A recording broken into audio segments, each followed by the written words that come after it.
Good morning. Good morning. Hold on. Now I can hear you. Now I can hear you say good morning. Good Before morning. I had an idea you had said good morning before. Now I You can can read actually hear. lips. Yes. Yeah. All right. Admit everyone. Come on in. Here we go. All right. Good morning, Annette. Morning, Becky. Okay. Marcia. Morning, Owen. All right. How's it going, guys? It's been quite a set of hours.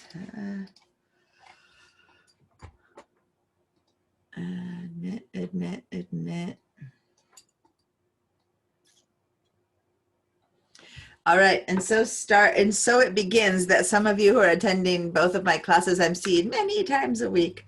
I don't actually see Dorothy in this one. Dorothy tends to come to so many of my classes that I see her 5 times a week. It's interesting. It's kind of fun. Here we go. I can see you better. Admit. People binge on you. I did years ago. I binged. I would drive over the hill 2 or 3 times a week just to learn from you. Yeah. Thank you. You're welcome, Susanna. You're welcome. I feel like, you know, that's the best feeling. People making somewhat of a difference in someone's life in this way. Yeah, we're 4 days a week starting this week, and it's I know. amazing. I've had my Mac since 2011, and there's a lot of stuff I never knew. It's like, whoa. I know that it's when I saw Becky, then I thought, oh great, now you guys, oh yeah, yeah, that's it. That's what I meant in this comment, you guys. There's quite a few people in that every year tend to be in that round. My glasses are impossible. They are so dirty I can't see a thing. I can suddenly see you guys again. But yeah, it turns out that people have this thing of they test one class, they like it, then they take a ton, and then they slowly draw back and keep showing up here and there to the classes they keep needing, right? And so I have this cycle through people. But it takes about a year to take a ton and then go, okay, I need more of this, I need more of that. Yeah, okay. So I'm shifting to my teaching.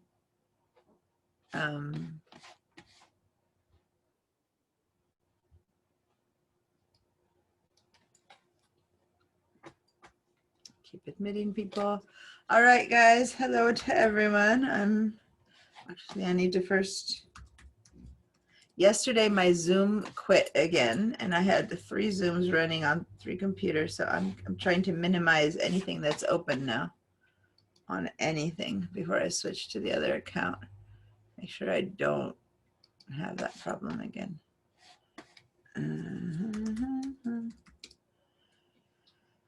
Okay.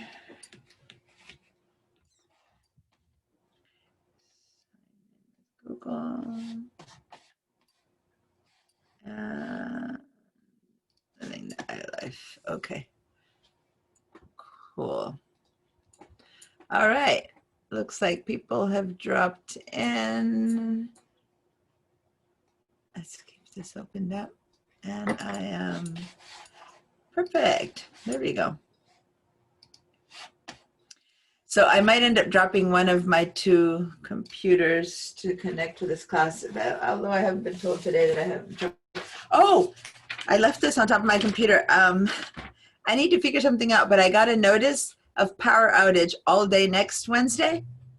So I'm trying to figure out how to teach you guys without power. So I emailed the school. I'm seeing if I can go teach from the room. Anyway, so I'll keep you informed as what's happening. But right now, I mean, I'm going to find a way to teach. I had to let you know that it might be in some roundabout fashion. So just that.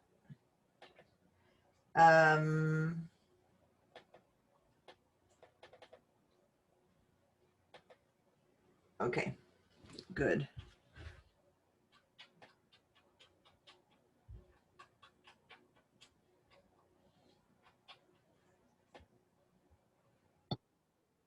There I am on the other one. Admit myself. Okay, sometimes I feel like an orchestra kind of situation with all my continue without audio. Okay, all set up. Welcome back to Living the iLife, the strangely named class. Have you been trying any of what we've been doing? Have you done any kind of photo editing? Hold on.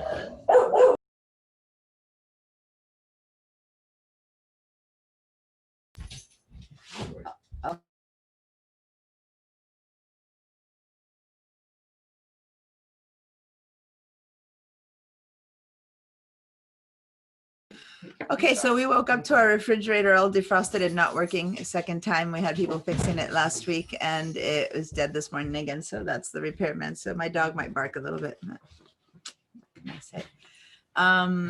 So this is the thing when you teach from your own home, real life happens behind. Sorry about the sound. I was asking, did someone do any editing of their photos or organizing of their photos based on something that we've learned? And if so, anything to share, questions or successes or failures, which usually failures teach you more than successes? Yeah. Go ahead. Good morning, everyone. I had a talk with Apple Care, as I do almost every day, because I must love you. somebody in the past, one of them said, well, you've got too many photos on your hard drive, like, the wallpaper on the back. And I don't even remember why they were there or how they got there, but I got a check on the phone, got them transferred back into photos, and I deleted them from the hard drive because they said it may be, I think there were about a dozen, and they said that they might be slowing things down. And whenever I hear slowing down, of course, I go into panic mode and I got to do something about it. But then when I transferred them over to photos, I found that they were all dupes anyway. So then I deleted them off there. But I just felt better. I just felt better doing something productive. And I'm continuing to edit, and I put the wrong dates in. Sometimes I forget to put 1900, and so it ends up coming out to be 2074. Because I took a lot of pictures in 1973 when I got my first Minolta 101. I mean, I'm pretty old. So, correcting my own mistakes a lot. Well, hold on, my webcam is falling over. I need to say a few things to, come on, stay still. I have a holder for my webcam and it's slowly coming down. Yeah, there. Okay, couple things to what you said. Yes, I don't know who mentioned, and maybe it was me, because usually when someone shares their screen, I see a ton of photos. The first thing I go is, ooh, that's not a good idea to have all those photos in your hard drive. Maybe someone else made the comment, but that is the gist of my Mac OS level 1 class. I spend hours making people put things in the right place, and I am the first person to say, take things off your desktop. That is not where they belong.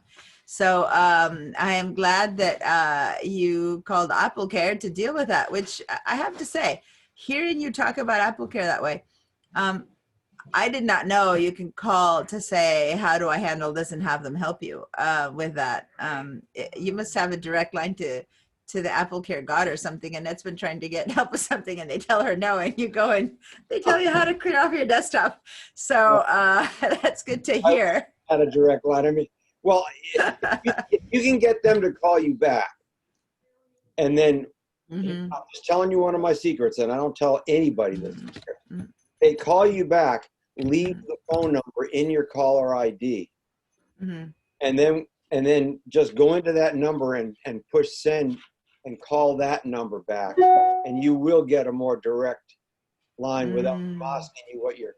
I hate it when they ask what my serial number is, and I got to open about this Mac, and then I got to read it all off to the automated guy. Mhm. But if you use that system, it Now, will. is that, do you pay extra for that service, or is it just the Apple that you call for support that gives you that good of a support service? Because I'm surprised.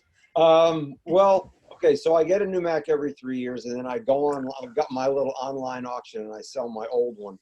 And so you can get a 3-year wraparound. I think it's 99 or 199, but you get unlimited calls, and you get Yeah. insurance. It's like warranty. It's like having like a 3-year warranty on your car, because Apple gives you a 1-year warranty on the Mac. But I don't want anything to break, or I don't want any money out of pocket. So I just pay up front. I get the warranty, and if anything breaks, I just trot down to State Street and they fix it. And I get all my calls. So it's 1-800-APLCARE. All right. Well, we've all learned a lot. I'm not sure that I would need it for that often, but it's good to know. But so it's part of the paid Apple Care, because I know that without paying, by the way, you can call and they help you a lot. Yeah, they'll I help. was wondering at what level what you're getting is beyond the basic call. Because anyway, great. I really appreciate you telling this to us. And anyway, that's my main gist of my Apple classes, my Mac level classes, is I help everyone clear out their desktop, their downloads, their backgrounds, I make their computers run well. That's what that class does, based on where things are. So I'm glad that just based on an offshoot comment I made, that you went ahead and handled it some in your way. So yeah. So part of today, we're just working with the photos that are there, but it's also going to find all the stuff that should be there in the photos program that isn't right now, and importing them and taking them out of the places that they are not supposed to be and where they're supposed to be inside the Photos app.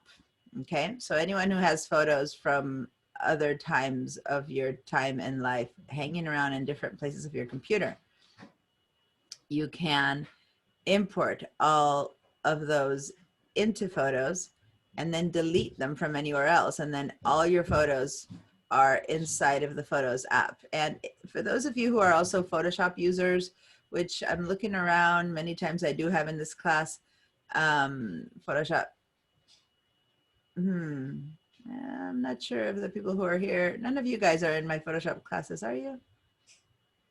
Oh, well, now Owen and Becky are there. There you go, Susanna, of course. Yeah, yeah. So I was noticing the other day for you guys that the new in Photoshop now, if you try to open a file, say File Open, one of the places you can go into is into the Photos app. You can go into the albums and photos and open straight into Photoshop, straight from the Photos app. So now there's no excuse even to have them. You don't need even to drag them outside of the app, Photos app, to work in Photoshop, right? So basically, you can put all your photos in here, and then those that you decide to work inside of Photoshop, you can pick them up from inside of here, save them as, put them somewhere else as layered files and stuff like that. So the integration is amazing. So it's safe to put basically all your photos in here. Is that a link somewhere in Photos or in Photoshop? Photoshop. Before, you would have to open in Photoshop, you'd open a file, say File Open, and you can go into your hard drive somewhere to find your photos to open it up, right? Yeah. One of the options is to look inside the Photos app and find your photos that you've, and you can actually go into one of the options not only is go into my hard drive for this and that, you can also go into the Photos app through Photoshop and then go and say, okay, my album of favorite photos or whatever, and pick it from there, and then develop it in Photoshop beyond what you can do in Photos, and then save it somewhere else. So that's wonderful. Actually, my comment in chat was that what you did last week, showing how much we can edit in photos. It saves me a little time with things that I just want to do a little bit. Yeah. And I don't Yeah. want to have to open Photoshop and then open Creative Cloud and give my password and do all that stuff they make you do more often than not. Yeah, so I will look into that. Thank you. Thank you. Yeah. So another tidbit for so that's pretty cool. Anyway, so for the most of you guys are not doing Photoshop, so you don't need to know all of this, but I thought it's important because what I showed you last week is how much you can do in photos with your editing, which is a ton. Before it was basic stuff. Now you can do some pretty advanced things, which leaves you to use Photoshop for those who are Photoshop users for the more advanced stuff. So it's a nice tier to have. Okay. So thanks for sharing that, Leon. Pat was trying to tell us something. Give us a second, Marcia. Yeah, as usual. First of all, and you could deal with it later, I guess, but I couldn't get into, I wanted to see some of last week's class again, and I got all the way into my share and, but your classes aren't there. The old ones that I took during the summer are there, but these being recorded, I couldn't find them. Does that make sense? Okay. Yeah, so you are heading into the My Drive, which are the instructions that I had up until last summer. Yep. As of September, as of the fall, I've changed, and where my classes are now are not in the My Drive, but they are in the shared drives. Yes, I did. And in the shared drives, you have the new files and the new ones. So actually, for everyone, I'm gonna do a little demo of that. Remember at the beginning of the class, I sent you an email at the beginning, I don't know, first week or so, with instructions and stuff. Yeah. Let me do a little share where I show you how to get to stuff. So let me go ahead and do that in response to what you're, let me actually have stuff open here from the other class. Okay, so if you open up, I'm gonna open up Safari here. And in fact, I'm gonna share just the Safari screen to, so you guys see it bigger. Okay, so when you go into sbcc.edu, pipeline, yesterday, anyone who was in class yesterday, pipeline was down right when I was demonstrating this, and then they had it, it was down for like 2 hours, but it's up now again. So you go to student non-credit, Google Drive. Okay, so that's the process. But when you're in here, for years now, including all the way through the summer, you had to go to My Drive to find the shared folders. If you go to that place, you'll see the old videos. But now all my stuff has been moved to shared drives. So in shared drives, you will have only whatever drives that I've shared with you. So you won't have as many, but you will take whatever class you're taking. So if you'll find the iLife shared drives there, you open that one up. And in here is where you'll have all the files. And at the bottom, Zoom recording class links, you'll open there. And here are all the Zoom recordings to go to the fall 2020 up until last week. This is today. So here we'll have today's when I'm done with today. So that's where these things are. Okay, I'm sorry. I did do all that, but I clicked on shared with me, not shared drives. That's what I'm saying. Even though I was reading your instructions. Yeah, so before you had to go to shared with me, and now you have to go to shared drive. So pay attention to the instructions. It's changed. That's why I was worried. People who don't know just go to the right place. But people who've been here before, I taught you guys to go to shared with me. But the way the setup is going, they created this new place because of all of us having to put our stuff online, and the shared with me was problematic for the school. So now we've shifted all of our shared folders to the shared drives, and it's cleaner. And so that's where you need to go now. So whereas you all went to shared with me in the past, this is for people who took classes from me for the last 2 years. all our stuff, everything I gave people wasn't shared with me. As of now, as of fall, for the first time ever, it's all under shared drives. So you'll still, if you go to shared with me, find the old ones because people want access, who Right. had access to that is still there. But the information in there is from the summer and the last 2 years versus in Right. shared drives, it's starting this year. Okay. So then there you go. probably in this, quickly looking at it, I was looking to see how I can clean out my iCloud, and I think we had an article on that, didn't we? The, When they say iCloud is full, and some of the stuff I don't need up in iCloud, but I didn't know how to get rid of it. yeah, I have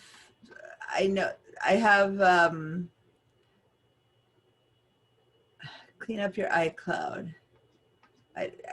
No. So let me back up.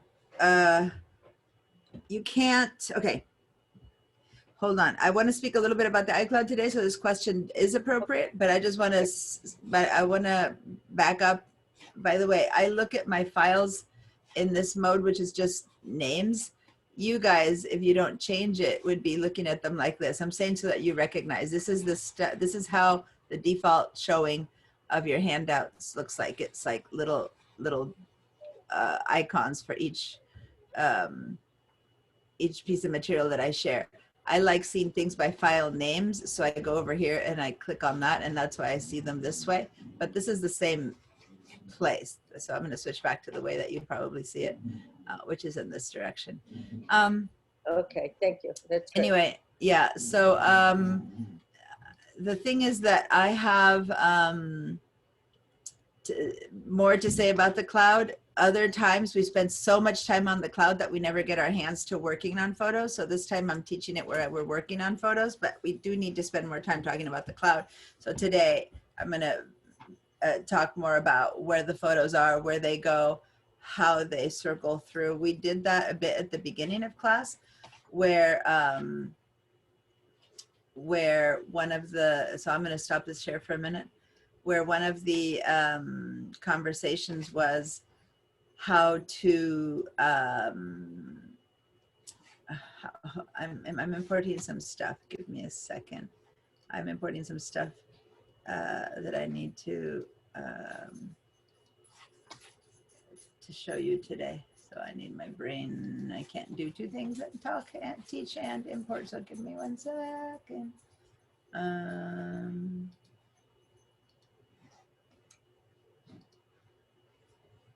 Okay. There you go. I just had to bring in some more photos that I was going to show you today. Okay. So the issue is that when your iCloud is connected to all your devices,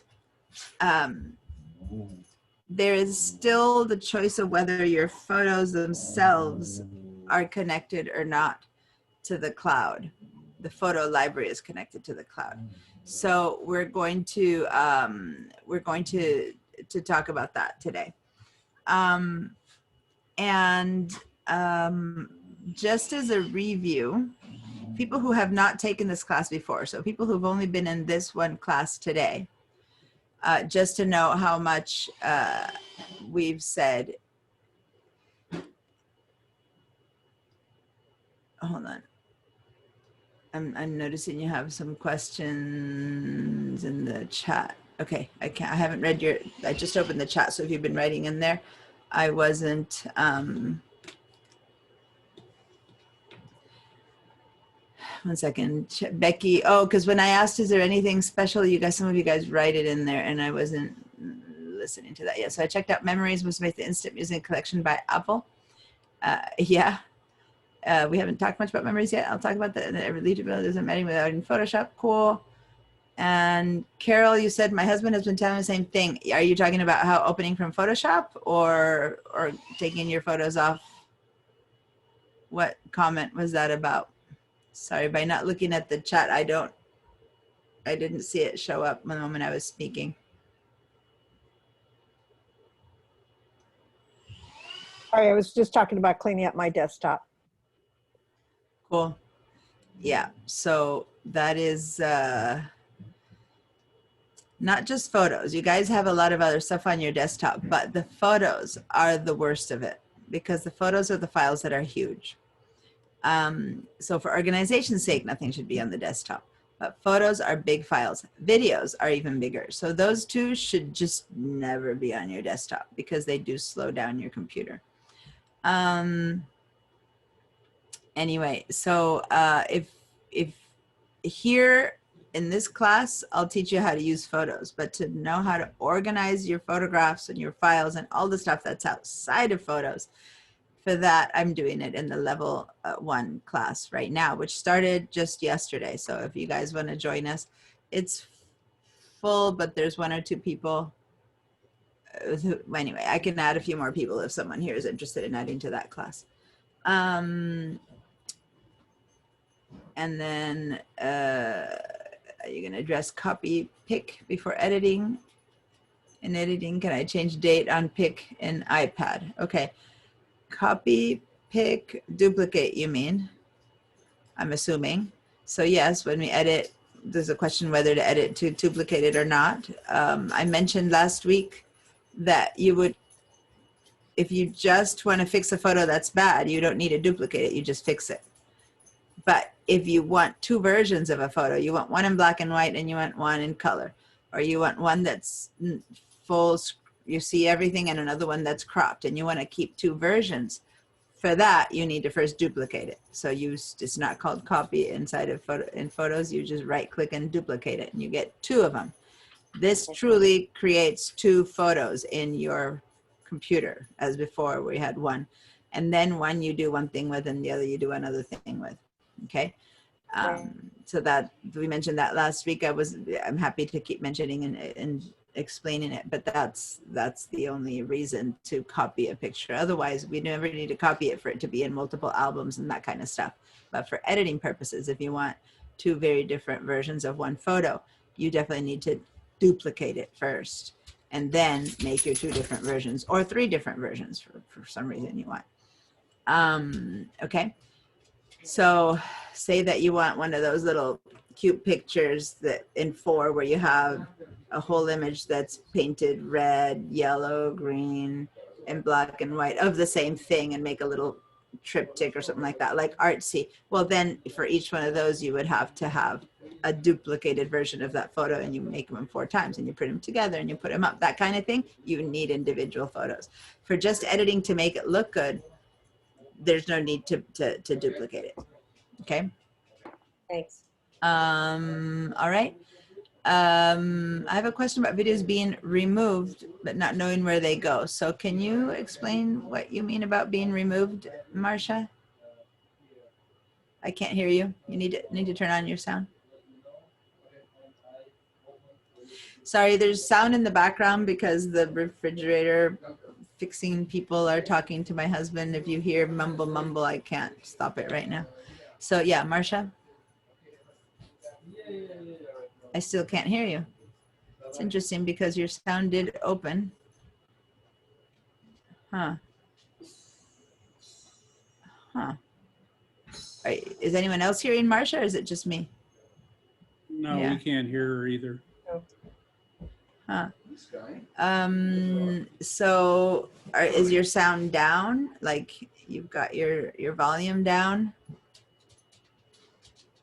So here's the thing, Marcia, a few times I've had, and it's only happened a few times and ever since I've been teaching since spring, where some people where the sound just doesn't work. And the only solution is to restart Zoom. And since I know you know how to use Zoom because you've done it for so long, I'll just say sign out and sign in again. I'll let you in again and let's see if that fixes it. But first make sure that you don't have like a headset plugged in that's not in your head or stuff like that. Okay, so then sign out and sign in again. And if that doesn't work, then you have to go to the tech support because I can't hear you. Okay. All right. So then Yolanda, when the photo shows I have 39K, does that include the duplicates? I might have to do it with internet connection. Deanna's voice is getting choppy. It might be your internet connection. Has it been getting choppy for anyone else? Have I been choppy to you guys? So then it's probably your internet connection. And I'm just saying that because yesterday I dropped out of a class. My internet got unstable and I dropped out. But it doesn't seem to be unstable now. And if everyone else can hear me, maybe it's yours. But anyway, guys, if you drop out, just sign in again. And if I were to drop out like it happened yesterday, just hang in there. I'll come in again. Okay, now everyone just knows not to panic. Just, oops, she's gone. She'll be back. So when you say you have 39K, does that include the duplicates? You mean 39,000 photos? Yes. Okay. Does that include the duplicates? Yes. Do you have many, you mean duplicates that are unintentional, or not ones that you've made the way Pat was mentioning? Not that I made. It just appeared there so many, like, what Mhm. four copies in here. So I don't know if the Apple had, when you update, things happen. Yeah, you already have Catalina. 3 or 4 people told me that when they updated Catalina, all their duplicates disappeared, but it doesn't seem to have happened to you. Yeah, it's the opposite. I got so many, so that I Mhm. have to delete one by one. But then I'm afraid Yeah. because from I the have photo, I might. I have a feeling that your duplicates happen when you upgraded from all the other versions. I haven't heard of Catalina, upgrading Catalina copy, getting more copies, nor even to Mojave. But in the past, yes, over the last few upgrades, there were other upgrades that were causing duplicates to happen. So there's no specific answer That to only. duplicates right now. Yes, the answer is yes, those duplicates count. So the answer to your question, those duplicates are counted when you have 39,000. Maybe 1,000 of those are duplicates, I don't know. But there is no quick and easy answer of how to get rid of them, in the sense that, and this is the hardest part for me with duplicates, is that sometimes when you're making your albums, you're organizing your stuff, you create an album of your trip to Morocco and you put them all in there. And then you find more. And if you delete them, you don't know if those are the ones that are in the album or the ones that are not. Okay, someone has a phone ringing. If so, please mute yourselves. Someone's house is ringing. I was going to say, Marsha, I can hear you because I heard you moving around and I just heard you cough. So yeah, hi. Great. Okay. Yay, that was nice to easily correct that. So I have some videos that I downloaded from my husband's flash drive. And when I started to work on them and I wanted to delete a couple, I right-clicked and it said remove one video from album. And so I removed it, but now I don't know where it went to. I can't find it anywhere, and I was wondering if you could help me know Well, where it the best way to find videos is to go to the media videos. So let me share with you this screen again. went.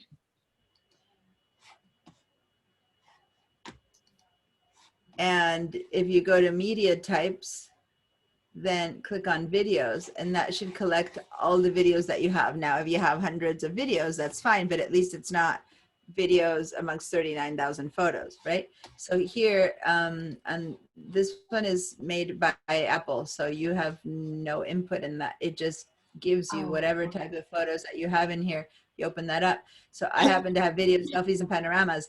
In the other computer, under media types, I have many other types of media types. You know, there's a slow-mo and bursts and this and that and other stuff. So it depends on what you have. But if you have videos and you click on videos, you should see any videos that are available. Got it. I see it Okay. now. Thank you. You see it now? Okay, great. Yeah. Deanna, Yes. Deanna, it's Carol. Over the weekend, I had somebody working on my computer and transferred photos that needed to be transferred over. And I too was concerned about duplicates. And he looked up and found something called Power Photos that's supposed to address duplicates. Yeah, there's a Have you heard ton of of them? ads. Well, I've heard there's a ton of apps that do that.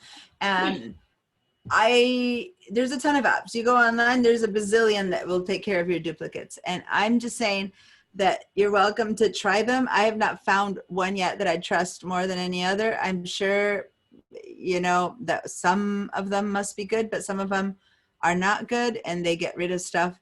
So I have not dared put my stuff through it because I tried it in some of my fake setups that I do for teaching, and I've not been happy with the choices that those apps make, because they don't really know your photos. They just go in there, and if they see the same number, the same whatever, they go, this is a duplicate, and they delete it. And many times they don't take into account that it's not really an exact duplicate. Sometimes your camera, after reaching a certain number, starts the numbering again, and the numbering might be the same, but it's not the same photo. So I have not actually ever trusted my photos to those. That said, I'm waiting for someone to say that they trusted it and it worked for them, and then I can start recommending it and trying it out. So if you tried it out and it worked for you, that's awesome. But there's a ton of apps, so I don't dare say one name. Because every time I go into the reviews and I try to find out, and people complain, oh, I lost all these photos, you know, so I'm like, first I do is I research the app, I check all the reviews, see what people have happening, and I have not found one yet that people haven't at some point or another lost a lot of stuff they wanted and needed. So I'm try it, tell us about it if it works for you. Well, I was going to check what you had to say before I ordered it. Thank you. Yeah. So everyone has something that they recommend, but I say this is too important. Photos are too precious and too unable to be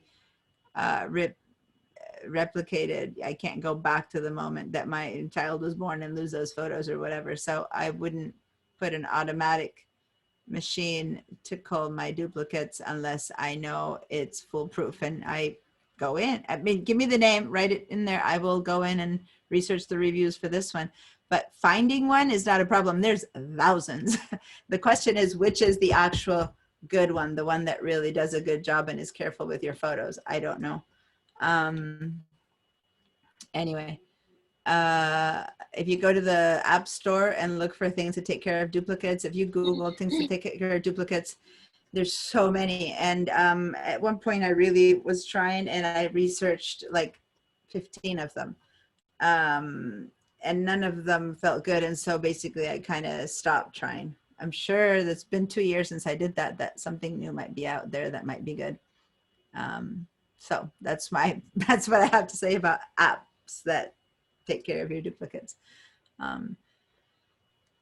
If you find one that works, let me know, because that's how I do it. I teach by what people tell me. Like right now I learned how much Leon uses AppleCare and how much they helped him. I had never heard that they went to those extents. So now if someone tells me, hey, we really tried this app out and it didn't mess up with any of my photos, then I'm willing to look into it and then start recommending it. So hopefully yours Power Photo works. So there it is. She put it in there if anyone wants to look into it, Power Photo. But I mean, there's tons. If you go to the app, if you Google apps to deal with photos duplicates, there's hundreds.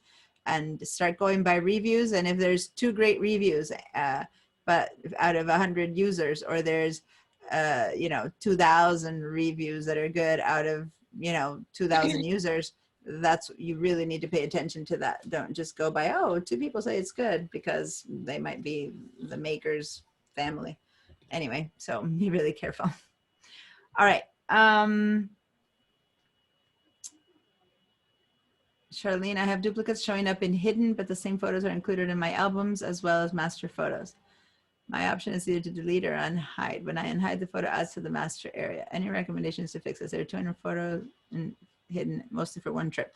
Okay, so my question is, did you hide these? Because photos don't get hidden on their own. It's you hide them, and maybe you hid them by mistake. No, because I put them in a photo album. Mm-hmm. And then when I was looking after class, then I found all the same photos in hidden. And they're not just one copy of that photo. I have 2 copies of that photo. So possibly not 241, probably 120 photos. Mm-hmm. The hidden is not something that self-populates, meaning it's not one that Apple suddenly hides your photos for no reason. So at some point by mistake, maybe you were trying to remove or delete or something and instead chose hide, because of all the options that when you right click on a photo, one of them is hide next to all these others. So maybe you did that at some point and weren't aware of it having happened. That is not one that Apple does for you. So if you unhide them, and you see them as duplicates and you know they're duplicates, then go ahead and delete them. But there's, I get the message that if I delete them, they're going to delete everywhere. well, but you said they're duplicates. Well, I see 2 in the file. I see 2 in the hidden file. Go But ahead and when share, but yeah, if they're duplicates, it's okay for them to be deleted. But anyway, go ahead and share and show us. That way it's less of a esoteric question, because some people in this class yet haven't seen what we mean by I have hide. tried to unhide them, and when I unhide them, even though I had read that when you hide them, when they're hidden, they remove everywhere. Maybe that's not true, because obviously they're still in my albums and they're still in the master photo section. But when I choose to They unhide, shouldn't. No, they should. If you hide them, you shouldn't be seeing them. I see them. Should- I'm So then what you're often. seeing is a duplicate. Otherwise, it's not really hidden. Can you show? Can you share with me? Yeah.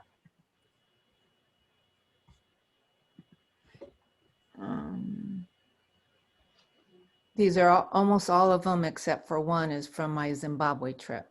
But see how it says this one and this one? They're duplicates of the same photo. Okay.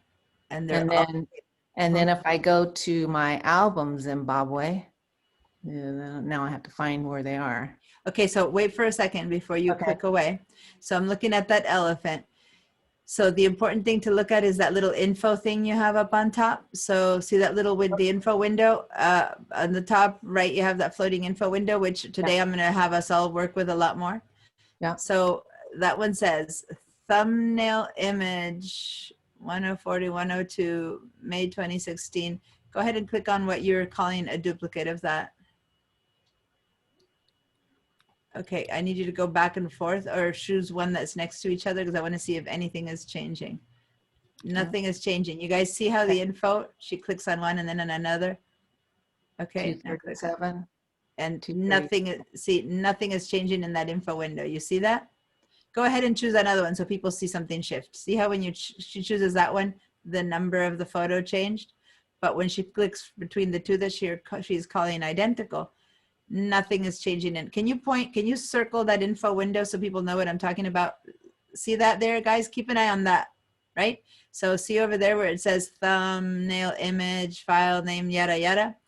That should change somewhat if it's a different image, but when it doesn't change at all, not a single thing changes, then that would be a copy. Now, my concern is that this says thumbnail, and I don't know where you get that thumb from in front.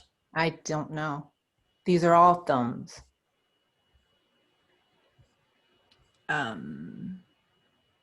See, Usually that has to do with when you transfer things from one type of drive, like from in the past, way in the past, when you did things like putting things that were in on a PC into a Mac, sometimes they got relabeled with a thumbnail, stuff like that. But that's not something that the camera wrote. What the camera would have written starts after the D. So this is thumbnail large. This one says thumbnail large. Others, click on another one. Others just say thumbnail image. That is stuff added. That is something that was added to it, not by, not by the camera. Yeah. Especially the ones that say some thumbnail large, because there's large thumbnails, small thumbnails. These don't seem to be the original images at all. Okay, go and see if you can find some of these in your albums. Oh, here. Oh, wait. Oh, where? Then I have a. If you can find that elephant, or here you have some elephants. Was any of these one of the ones that was I hidden? think it was. Okay. So notice that these all do not say thumb in front of them. So to start with, for sure, none of these are the same that you have hidden. They aren't. The file name is different. Okay. Well, let's go back. That's 136, right?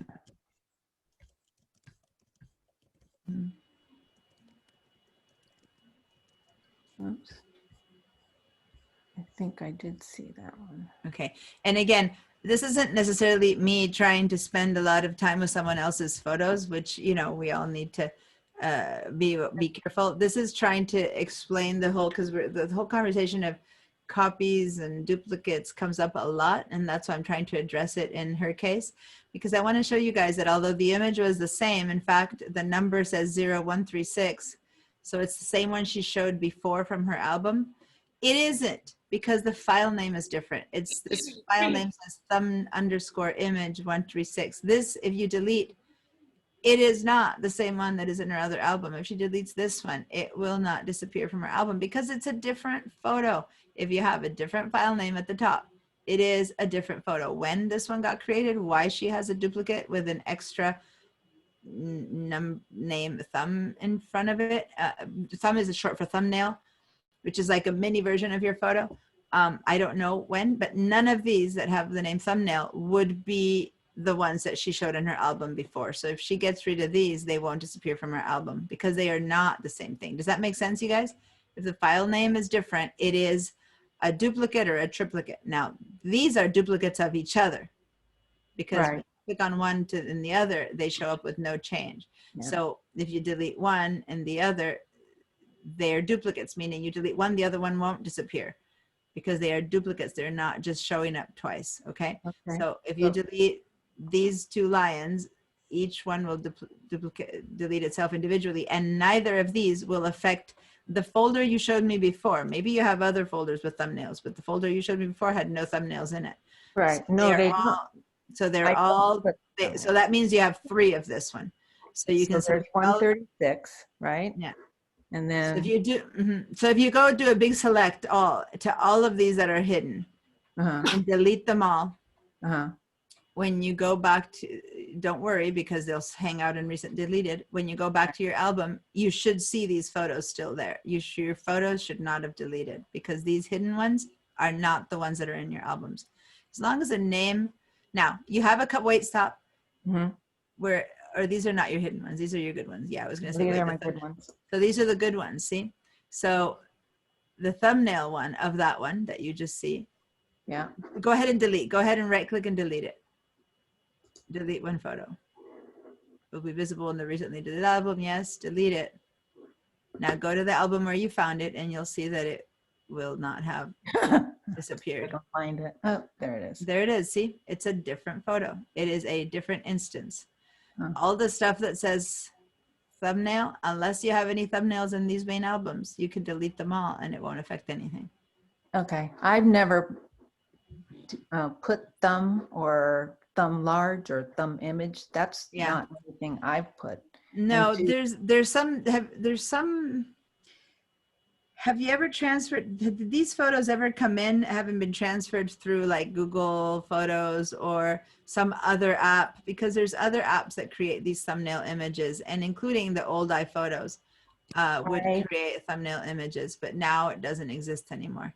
They're like, typically when I take photos, I download them from my Sony camera to Imaging Edge.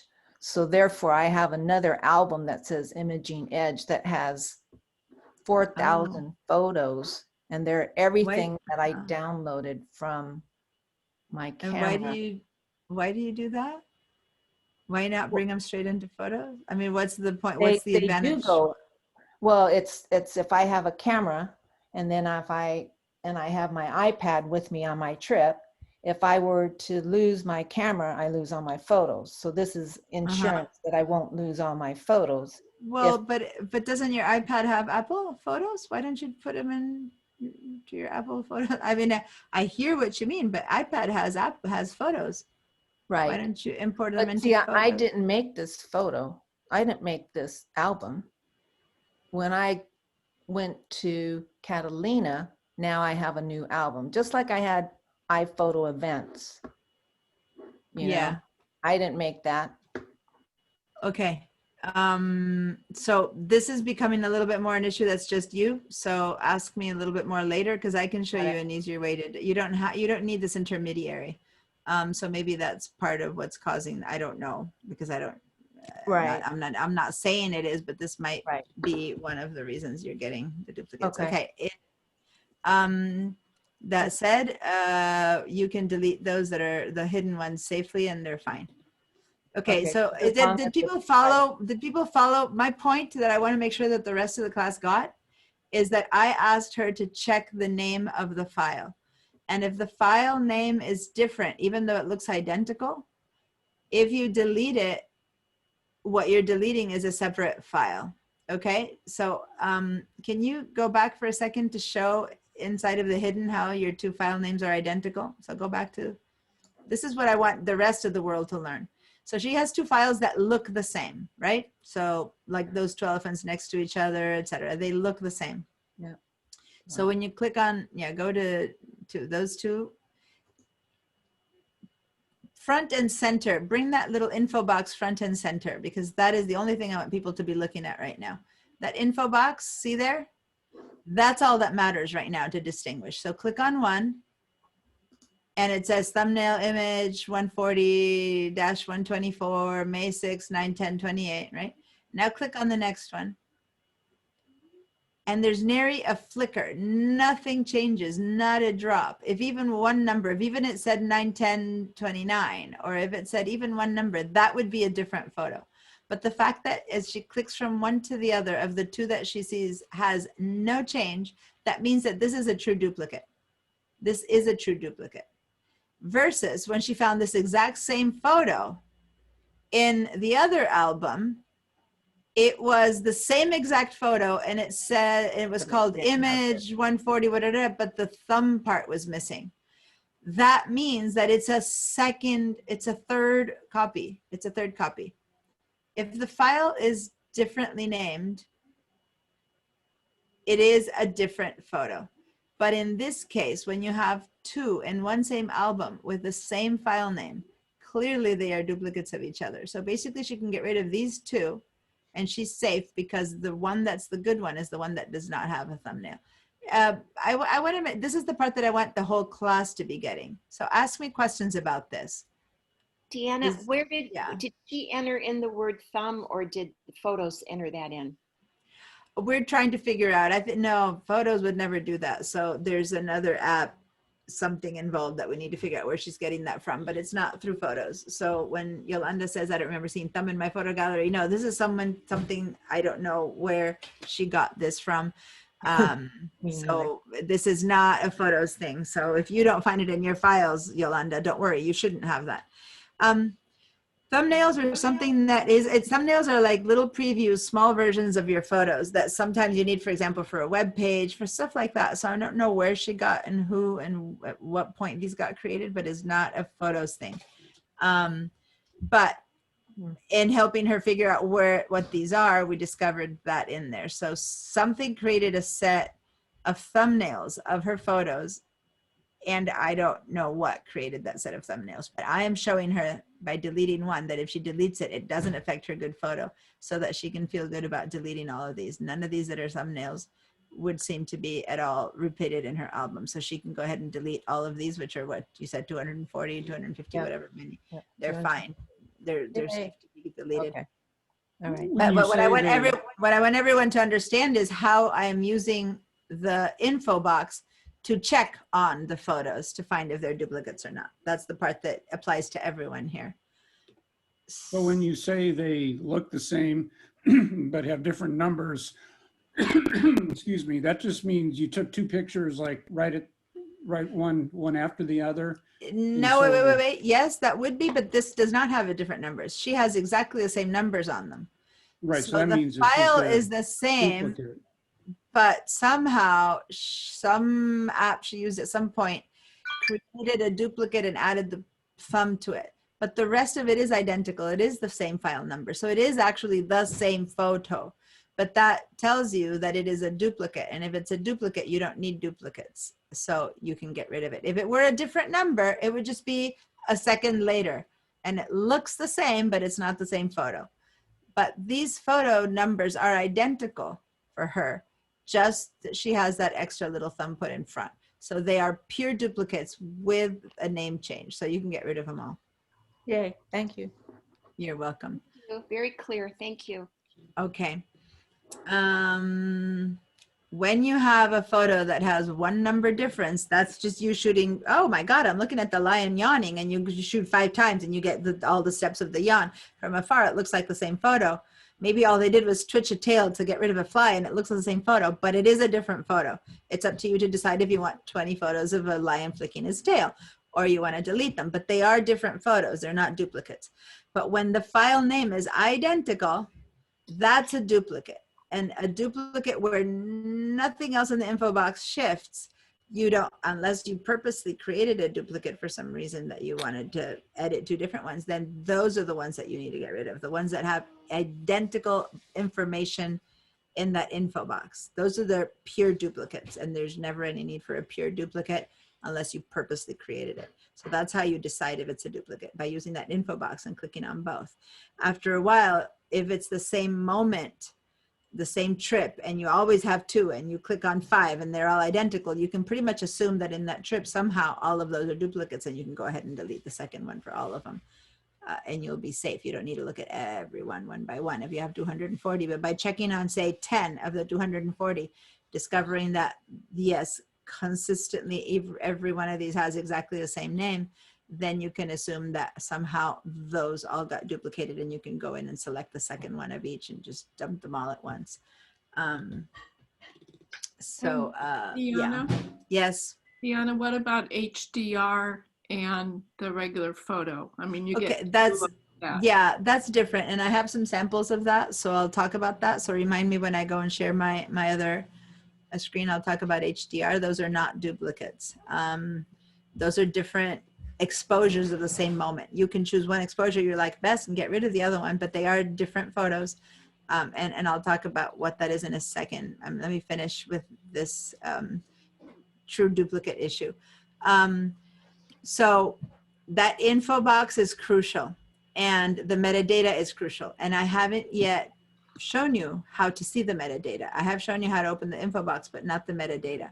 So she had metadata in there that, because she's done this before, this class before, that you guys in general who've taken this class for the first time don't have. So I want to first have everyone turn on their metadata, because that metadata helps you discover stuff about your photos. Okay, so let me show you how to do that first. So I'm going to share my screen. Here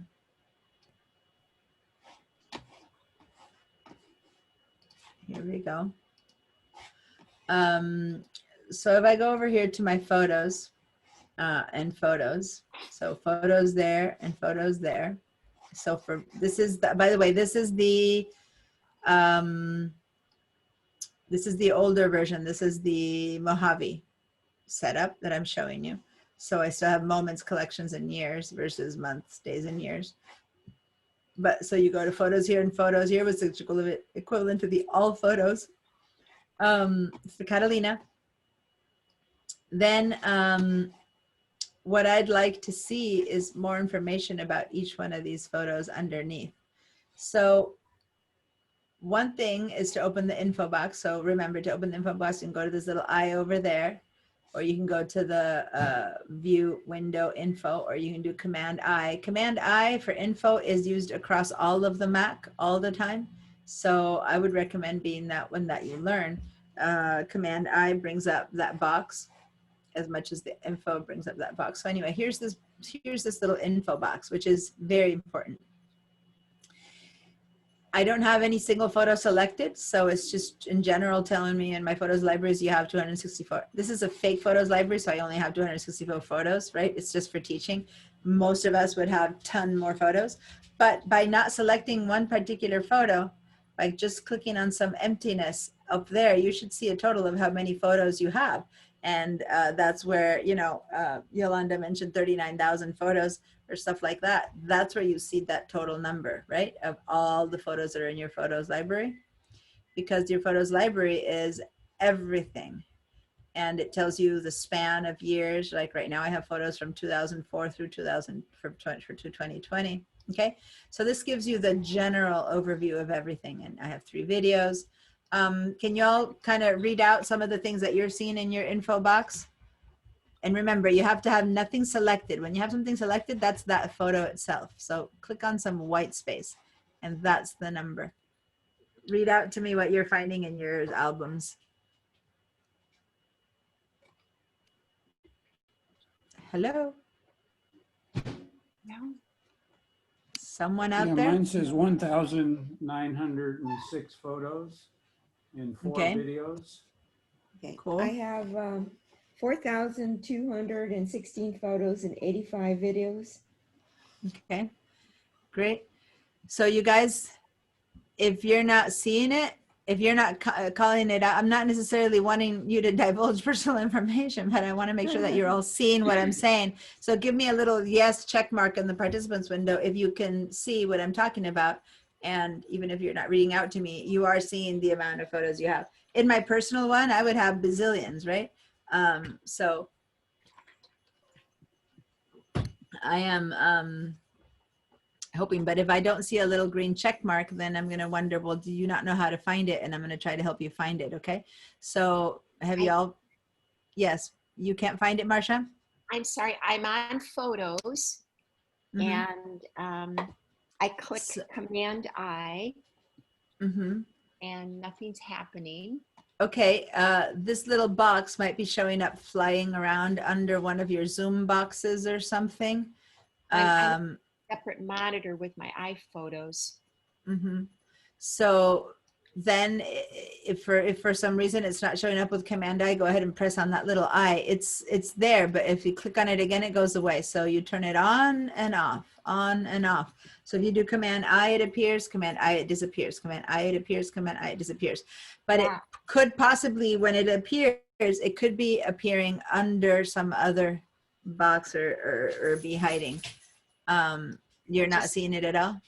I can't, no, I don't see it anywhere. It would be on my screen where my iPhotos is, correct? Where my photos yes, yeah. Where your photos is, yeah. And it usually appears floating kind of to the right. I'm going to stop my share. Would you share your screen, please? No, don't say sorry. That's why I was saying, if I don't hear your answer, it's very important to see the info. It's a very important window to see. So you're not sharing your photos window with me. Gosh, okay, so go up to where it says you're viewing Marcia's, you have your share. Click on the green button that says new share. Here we go. Okay. Okay, and then wait, no, click on the button that says new share, and then you need to choose. Look at all your tiny little windows and see which one seems to be showing your photos. So you have to do, yeah, there we go. Okay, so now, all right, so go ahead and do your info window, yeah. Can you, okay, since you do have 2 monitors, so stop for a minute. Since you do have 2 monitors, could it be that your little window is popping up in the other monitor? Oh, okay. I do see it now. Before I couldn't see it. Okay, so grab it and drag it in. Okay. Okay, Thank you. You're welcome. You need to, it's there. It was just hiding. Okay, so anyone else who can't find it or can't see it? Okay, I want to make sure everyone is seeing their info window. That's what I'm trying to ask. And I'm not seeing yeses on a lot of you guys. So let's go back to that system where you say yes when I ask you something. That way I don't have to individually ask you. So for example, I know, Charlene, that you can see it, but I don't have a yes. So go to your participants button and at the bottom, turn on the participants, and at the bottom, give me a yes click. Okay, can everyone do that? I know some of you have your second screens up, and that's fine. But okay, now pretty much everyone has answered. Leon, can you see it? I'm not seeing your answer. Leon, can you see your info window? I typed it in chat, but I can't find the thing with the hand raised. Okay, so click on your participants button. I see that you typed it in chat now, but go to your participants. Oh, participants, sorry. I forgot. And that's fine, which is why the first time I do this, I have everyone answer, because that makes me see how to, that helps me check in. Okay, great. I I just want to say that maybe a decade ago, I had an MRI done down in San Diego for a TM MRI study, and they said your frontal cortex is pretty inactive. So that's the organizational part of the brain. So you have no idea how much you are helping me get organized, because I need organization. So thank you. That's great. Thank You're you, thank you, welcome. thank Okay, so guys, really quickly, I just wanted to say that Pat mentioned in her chat that she uses Apple Care all the time, but she doesn't have a contract. And yes, that's what I was going to say. Apple Care used to only help you for a year after you bought a product, and then after that it didn't. But for many years now, any of us can call Apple Care and we get helped. But if we have a problem with our computer and it needs to be fixed, then you still have to pay, versus if you have the contract is like an insurance thing. But the helpful part that you can get for free now, which is amazing when they switch to that, because now you can just call, and if you own an Apple product, they just help you. Yeah, That's very and cool. I should also add that they don't call photos anymore. When you call and you want to get photo help, ask for creative media, and then you get a person who specializes just in that area. Well, I'm sure they also have iMovie and GarageBand and all the other media apps that they have, but yeah, so that's cool. The Photos app is still called Photos, but they have many other media apps. But the techs have a different name now. They're creative media techs. So Cool. Yeah, because like if you call with iCloud questions, there's specialists in iCloud. If you're call with Apple, so when you call with things, they send you to the specialist in that. So I guess this is the creative media people. Okay, cool. All right. So everyone now has that info box open. Okay. Let me share my screen again. Now I'm going to have you guys open your metadata. What's that, Yolanda? I did not get what, I think it's because my internet was unstable. It keeps flashing on the screen that my internet is unstable, but that find I didn't find mine on my Your info window. Okay, so can you share your screen and let's see if I can help you find your info window. Share screen. So Pat, does that number only includes originals? It has nothing to do with what's in albums. So if that's 40,000 photos, you might have those photos repeated in 20 albums, or you might have 1,000 photos and they might be in 20 albums, but it's just the photos. That number that you get, it's individual numbers of photos. Okay. All right. So go ahead and Diana, click. can you see the screen? Not yet. It just started sharing. There it goes. Okay. And since I know that your internet is stable, let's see how much we can get this to work. But yeah, so go up to the word window up at the very top and click on the word window. Are you doing that? It's yeah. And Okay, then click on the window. Yeah, and then click on info. Because see, in order, she's got her Windows photo reduced to the point that she's not seeing the little eye. So the other place to get it from is from window and info. And once you do that, it's lagging. It's lagging a lot. But are you seeing the info window? Did it pop up? Caller. Yeah, she dropped out. That was pushing it to share her screen. So Yolanda, you're not sharing screen anymore. I think it's just one too many for the unstable connection.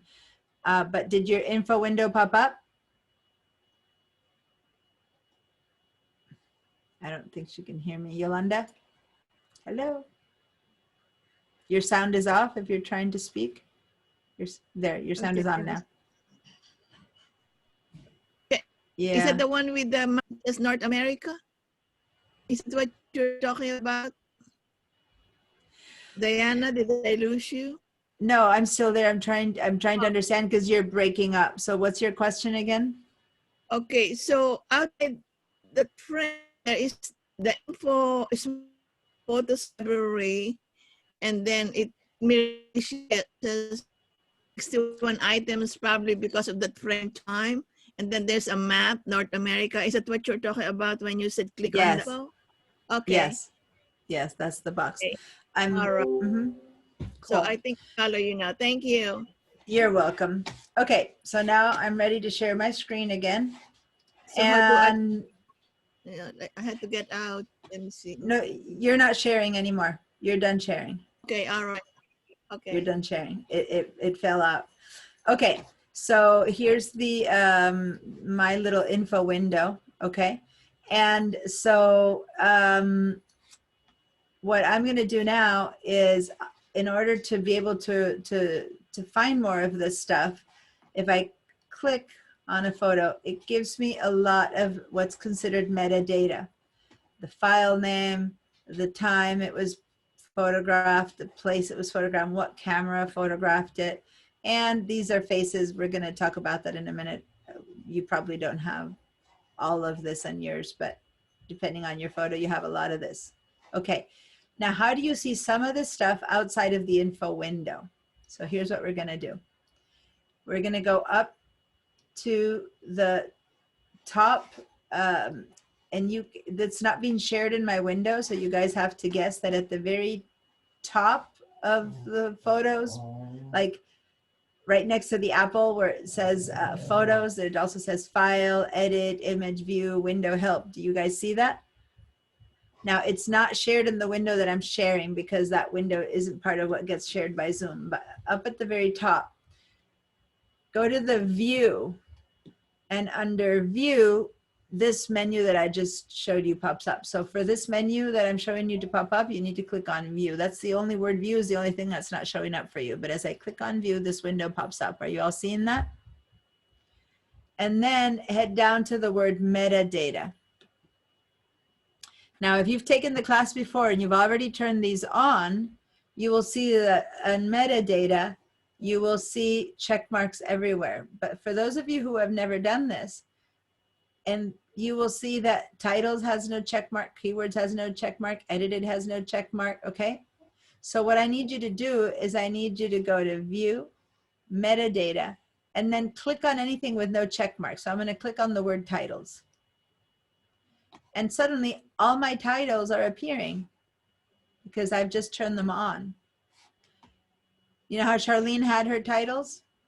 Now if I go back to view metadata, titles now has a check mark on it. So now I need to click on the next one that has no title, no check mark. So now I'm going to click on keywords. Then I'm going to go back to view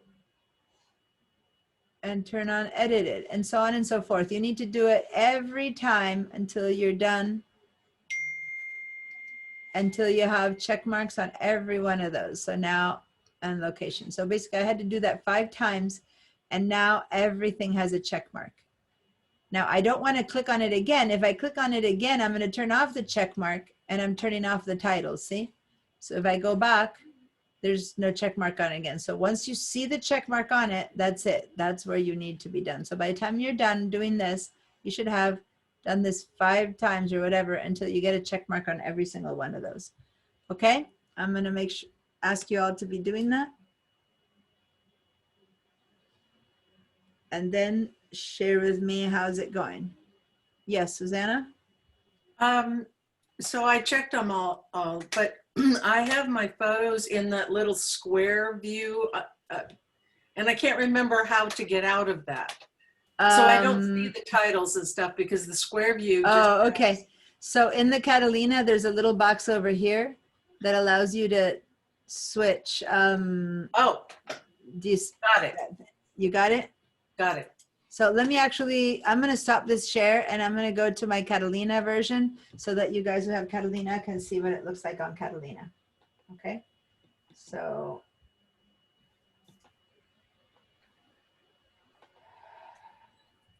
let me head down to the share over here. Okay, so now I am sharing my Catalina's version of photos with you, okay? And in this one, I needed to move things out of the way. And in this one, what she's talking about, if you're in Catalina, you can see the photos kind of uneven, horizontal or landscape, or if you press this little box, you can see them as all cute and flat photos. Well, if you see them this way, you're not going to see the file names underneath it, okay? This way does not let you see the file names. You have to be seeing them this way, which if you know, basically showing you the horizontal or the landscape version. Now, in this one, I need to go to View, Metadata, turn on my titles, View, Metadata, Keywords, View, Metadata, Edited, because now I'm doing, this is my other one. Metadata, referenced, and View, Metadata, the location. Good. So see how I'm seeing the names, the file names here?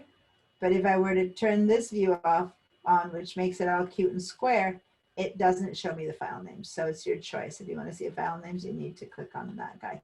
That's not available for the people who don't have, it's not available for people who don't have,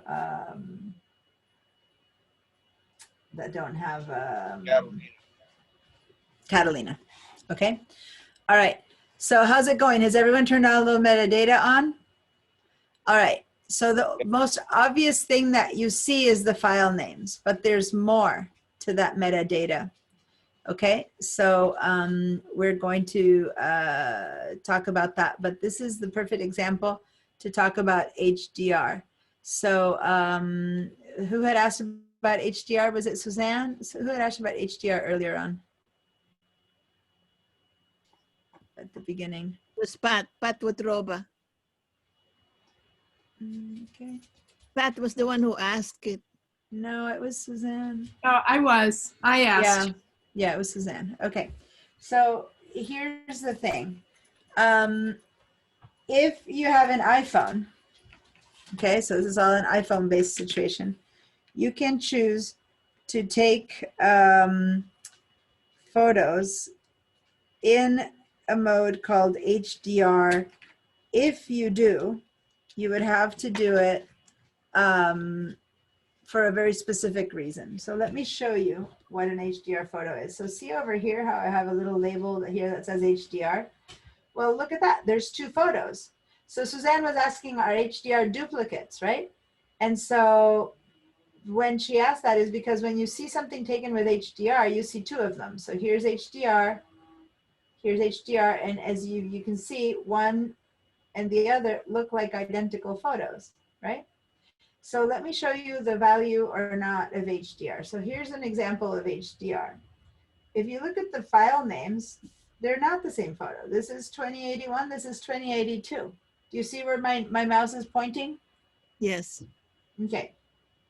So if I click on it to see it a little bit bigger, what was one way to make it bigger? If I want to see this one bigger, what were the ways I could make this bigger? Space bar. One is the space bar. Cool. So I'm going to hit the space bar. Double click. So this is that moment, right? And in order to see this one, when I'm in big mode, all I need to do really is to shift my arrow to the right and to the left. So this is one and this is the other. This is the HDR version. This is not the HDR version. HDR, not HDR. So sometimes it makes a huge difference and sometimes it doesn't. This is an example where HDR was wonderful. So let me explain. This is the photo you would have gotten of this moment, which is a very contrasty lighting. You probably had very dark shadow in here and very bright day out there. You know, when it's midday and the outside is very bright and the shadow is very dark. In that moment, the camera can't expose correctly for both. It either exposes correctly for the dark or exposes correctly for the light. Another option the camera could have done is to make this look good, and this would have been a black hole. But the camera automatically makes a choice. So when you shoot with also HDR, what it does is it creates a different photograph where it exposes, it's basically HDR is a combination of 3 to 5 photos, depending on which camera you have. So the moment you click, the camera goes and says, okay, let me get this exposure where the light stuff is correct, this exposure where the dark stuff is correct, This exposure where the middle stuff is correct, depending on, I said the camera, it might do it 3 or 5 photos internally, and then it puts them together and shows you one photo, which is what this HDR is, with the combination where you see both parts. Now, even then, this was so extreme that even then you still have a burst out, blown out area over there, even in the HDR. But the HDR gives you a better result for photos that have extreme lighting circumstances. So this would have been without HDR. It gives you that photo, but then it gives you another one, which is the HDR version. It gives you the choice. Because sometimes, in this case, it's much better. Other times, HDR isn't necessarily that much better. So this is an example of HDR. Here is an example of HDR where this went dark. And this was a correct exposure. So the HDR version tried to lighten this up a little bit and tried to accept. So this is the regular one and this is the HDR. And it's your choice in this one whether one is better than the other, right? So not so much of a difference versus the first time it made a huge difference, right? So you might look at it and go, well, now the highlights are better or they're not or something like that. I'm going to show you another HDR versus not HDR. So here we have 2 photos of the same moment.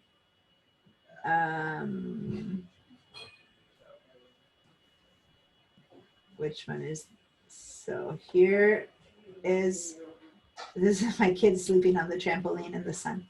So here's the regular one and here's the HDR. So here, see how the skin is kind of bursting out, like burnt white, no detail. The HDR brings that down and shows you some skin tone that looks like skin, okay? So that's an example where HDR to not HDR. So no, these are not duplicates, but they are 2 of the very exact instant. They're not even a second later. It's the very exact instant. So to use HDR, you need to turn that feature on. Okay, so I'm going to stop sharing this and I'm going to show you in the camera how to turn on the HDR feature. Now, when I share my camera, this is a bit of a issue because every one of us has different aged cameras, right? Different types of cameras. So things might change a little bit. But I'm going to show you in mine. Let me go ahead and show you in my camera. Hold on, I need to share my camera now. Here we go.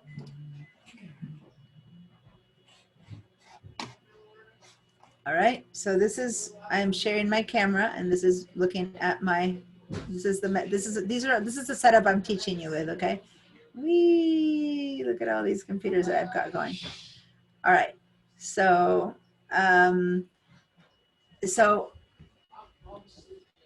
it gets confusing because my camera is showing my camera. Let me go to somewhere more neutral. Here we go.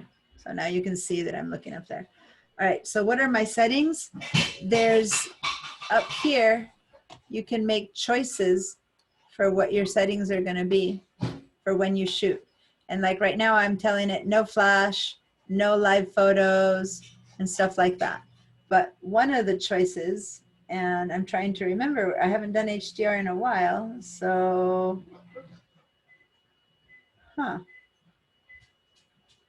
hello, HDR. Oh, HDR is a setting on your iPhone, right, Deanna? It's a setting on my iPhone, yeah. So if but I I'm have, not. if I have a Canon, it might not even have that on. Oh, no. Different, why? Where's the HDR? It used to be one of those 3 choices that you had up here was HDR. Wondering if I need to go to my settings now to turn on the HDR. I just updated. No, not photos, camera. Right there, HDR. Oh, because it's on auto HDR now. Okay, so see this choice, auto HDR? So basically, I said it, I guess I did it at some point where I have it doing HDR automatically, so that's why I don't have the choice anymore. If the camera sees that the lighting is very contrasty, it just gives me an HDR photo.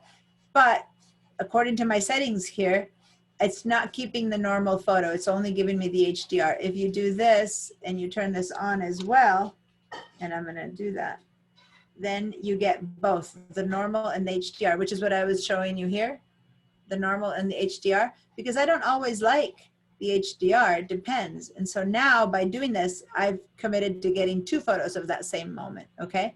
But at least I have that choice. And here it tells you, HDR blends the best parts of 3 different exposures into a single photo, okay? If you put this on, now you're gonna have both. Like I was showing you just now, you're gonna have both the regular photo and the HDR. Now, if this auto HDR were to be off, then you'll get the choice to say, oh, this lighting is a bit weird. I should make this photo be HDR, which a lot of us aren't that good in the moment of just looking at your light and be able to make that choice.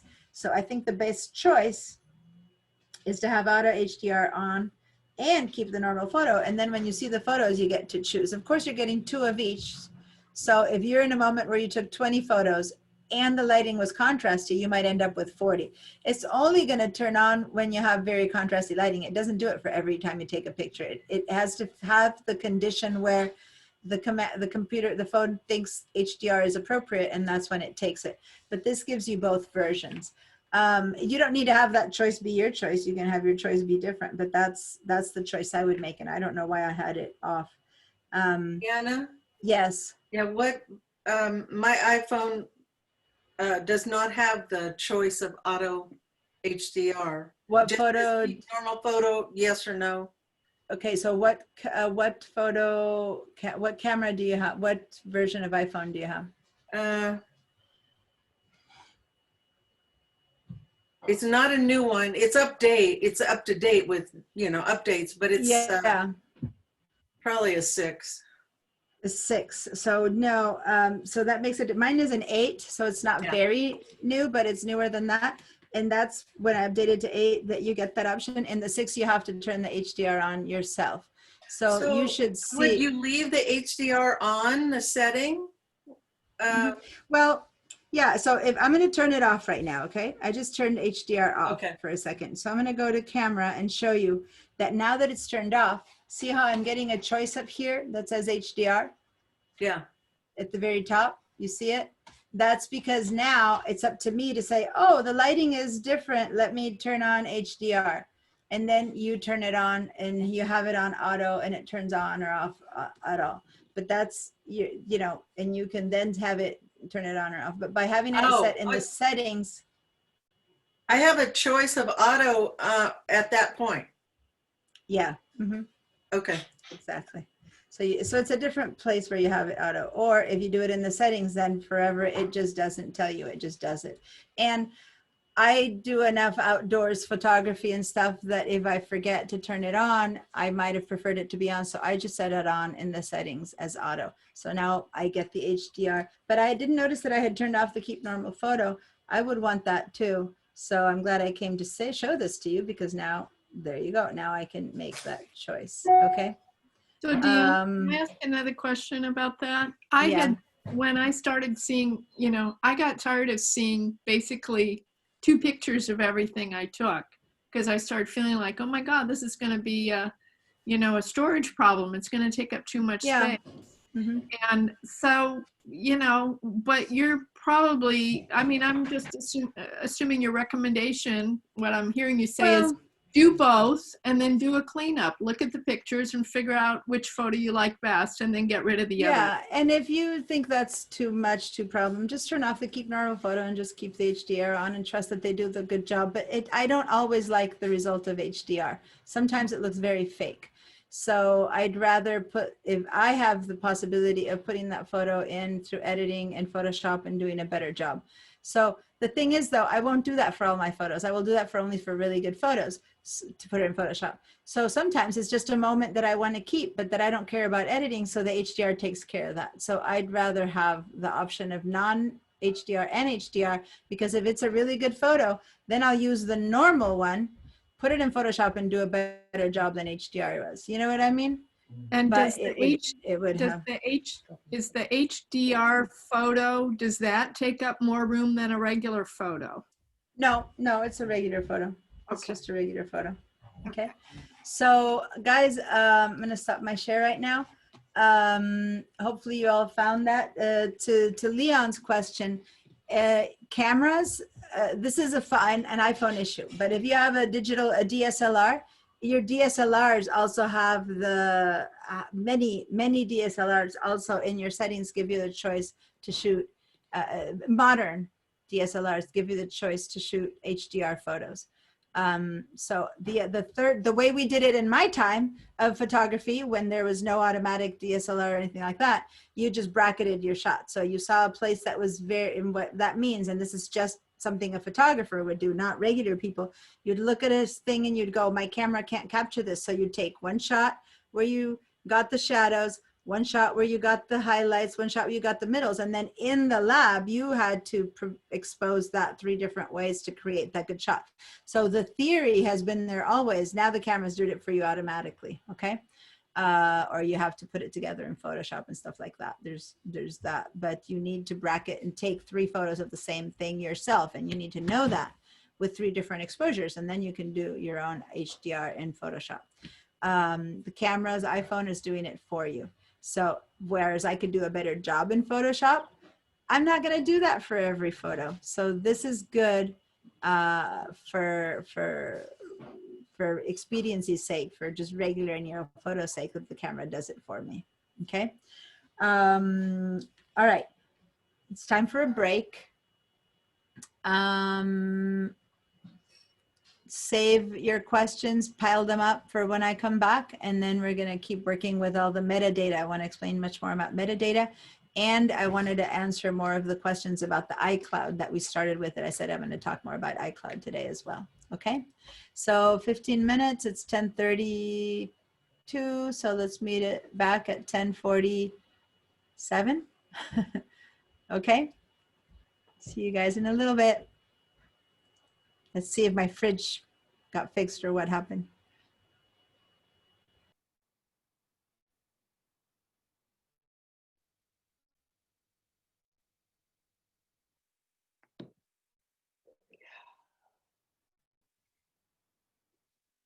Oh, it's cool.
put earphones on if this bothers you, you know.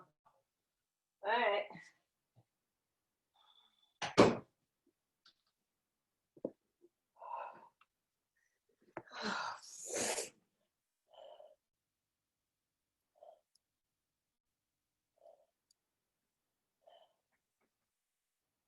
Oh, I thought I was late.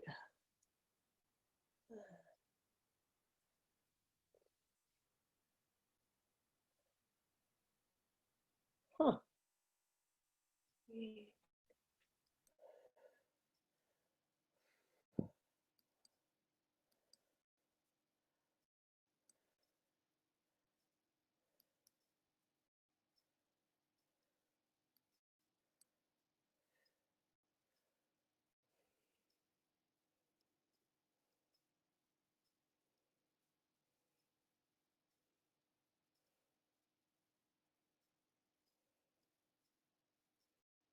Hmm.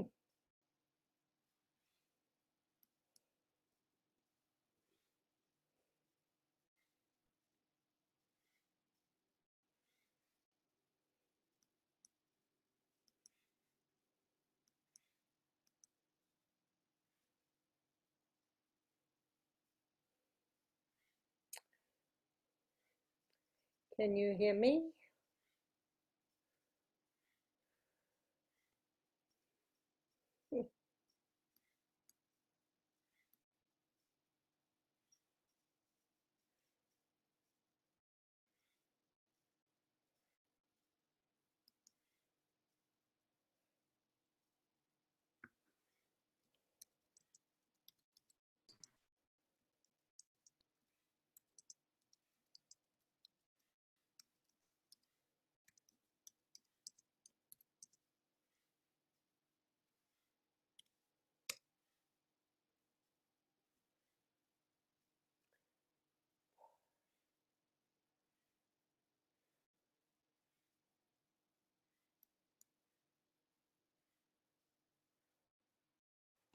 Oh, she's not back yet. All right.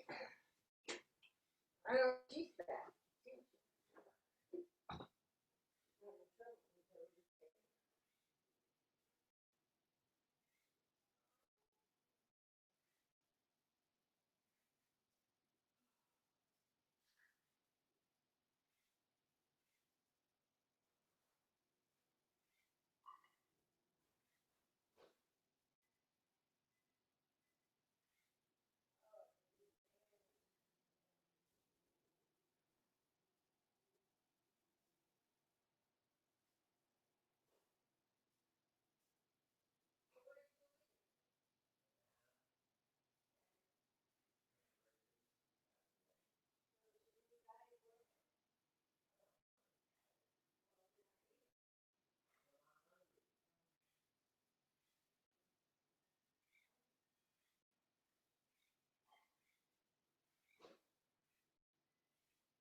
All right, so sorry. Was having to say, was having to deal with the refrigerator, so I apologize. It took a few more minutes to get back.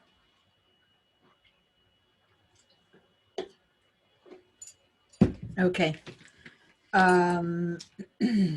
Yeah, it's not nice living out of coolers, especially with as hot as it's been.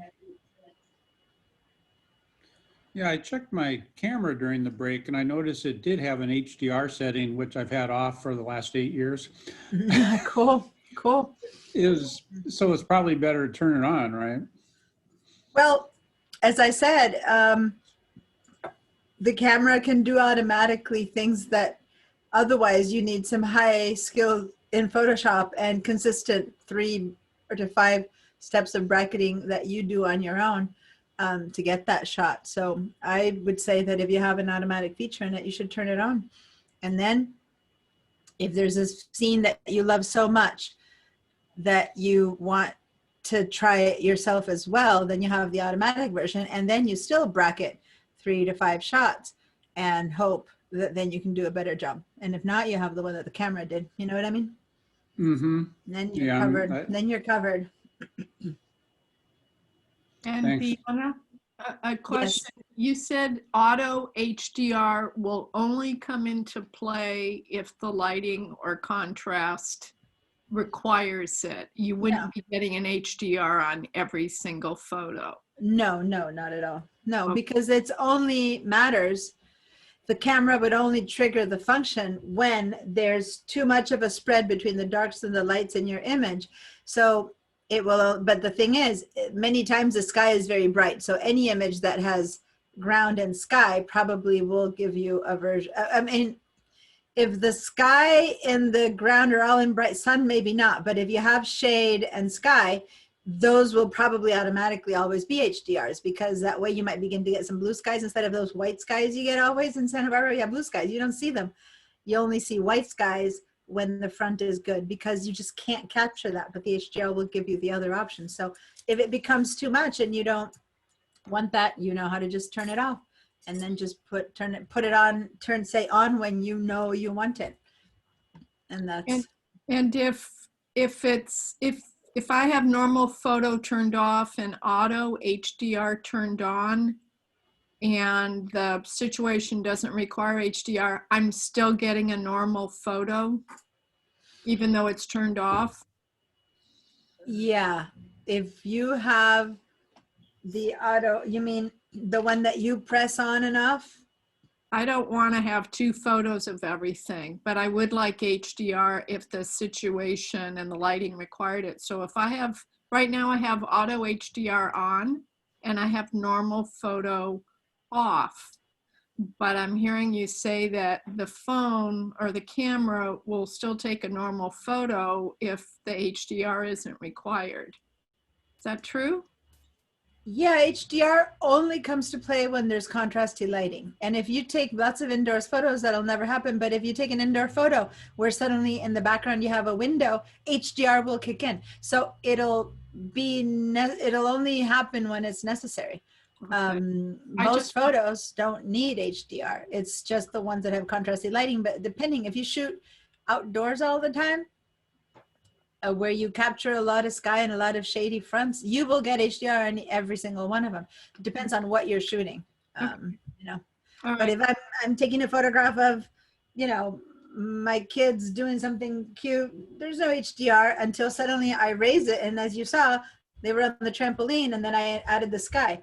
Boom, that one turned into HDR. But if I had not added the sky and pointed down just to the kids, that would not be HDR. So it's up to you to control what you do with the camera also to avoid that if you don't want that, like what you frame, right? Okay. But if you don't want to think about it, just have it turned on and then it just happens. Okay. So yeah, so cool. Let's go ahead and talk a little bit more about the other, I'm gonna share my screen again, about the other pieces of metadata that we just turned on. So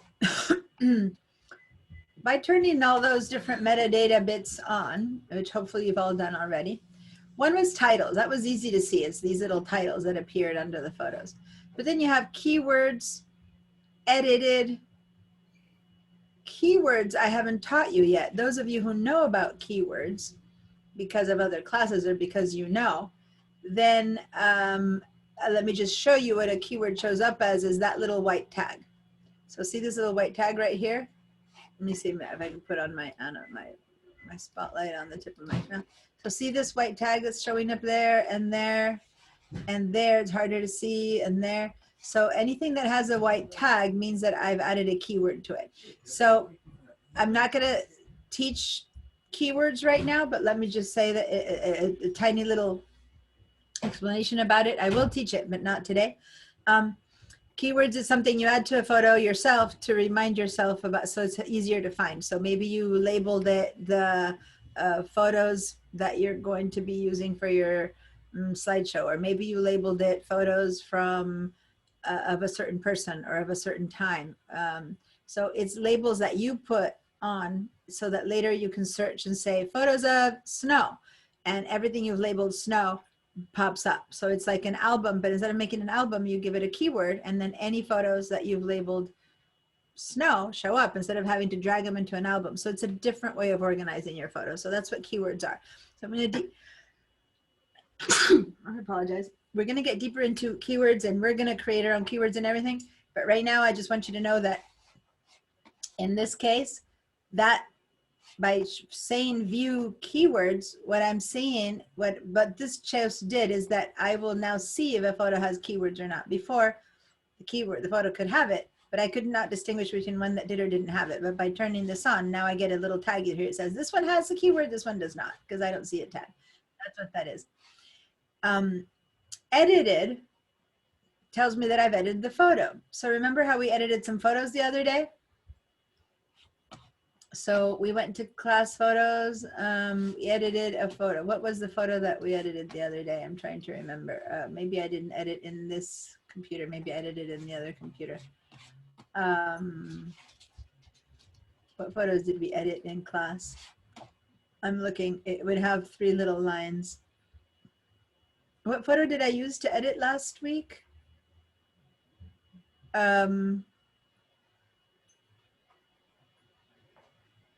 Does anyone remember? No.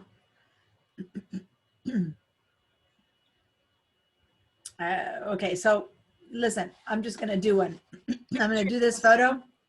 What's that? It was the picture of the snow with the hole in the middle. Oh, there you go. Okay, so here's, I'm just gonna open this one really quickly and I'm gonna edit it just so that you have a photo that's been edited. So let me just go ahead. I open something. I'll click on this little thing, really quick edit. I won't even do it myself. Click on the little auto enhance. The moment I auto enhanced it, for better or for worse, there we go. See that, those little lines right there?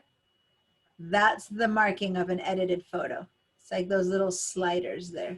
I'm gonna make it bigger. See those little sliders right there? That's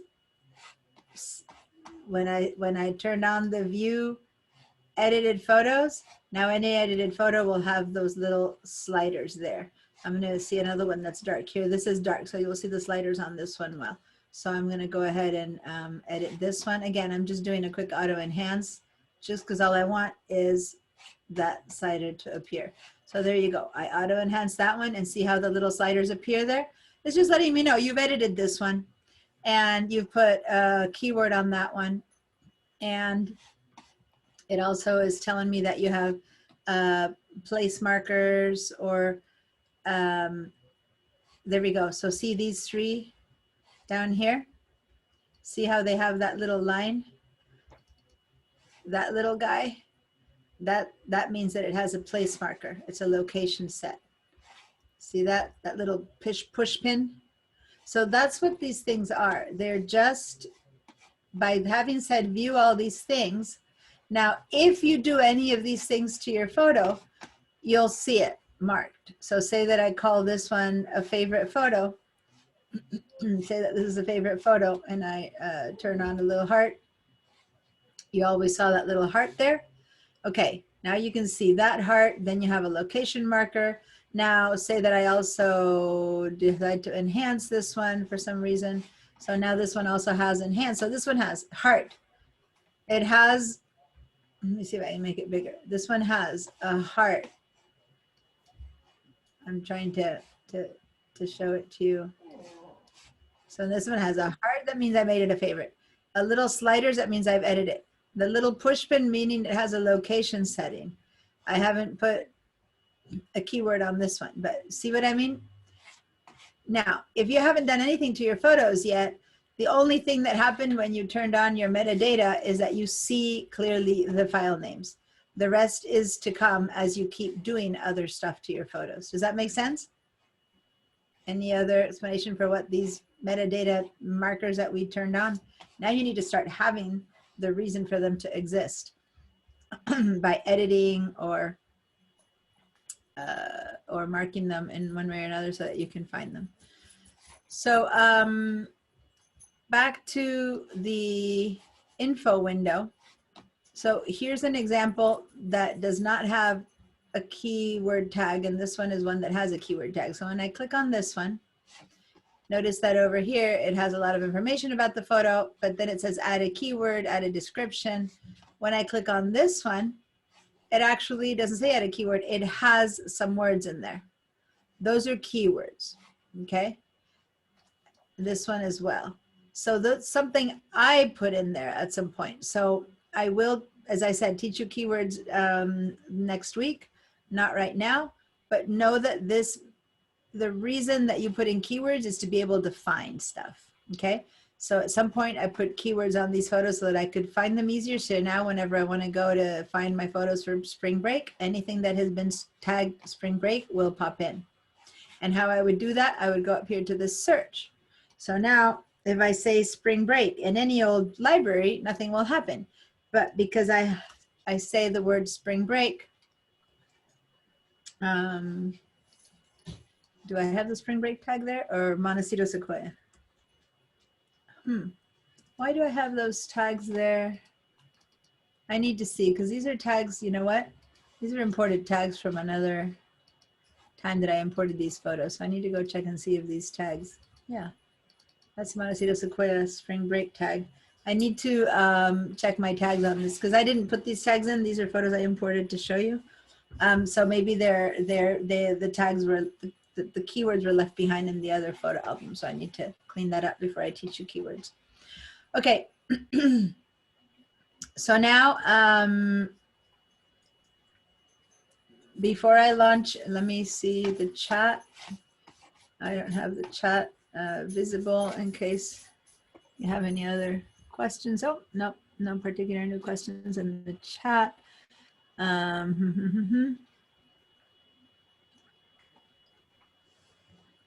Okay, looking at your questions and I've answered them all. I had the original one about iCloud, which you cover, I guess. Yeah, so exactly. So now I'm going to start working on iCloud. Yeah. So here's the thing.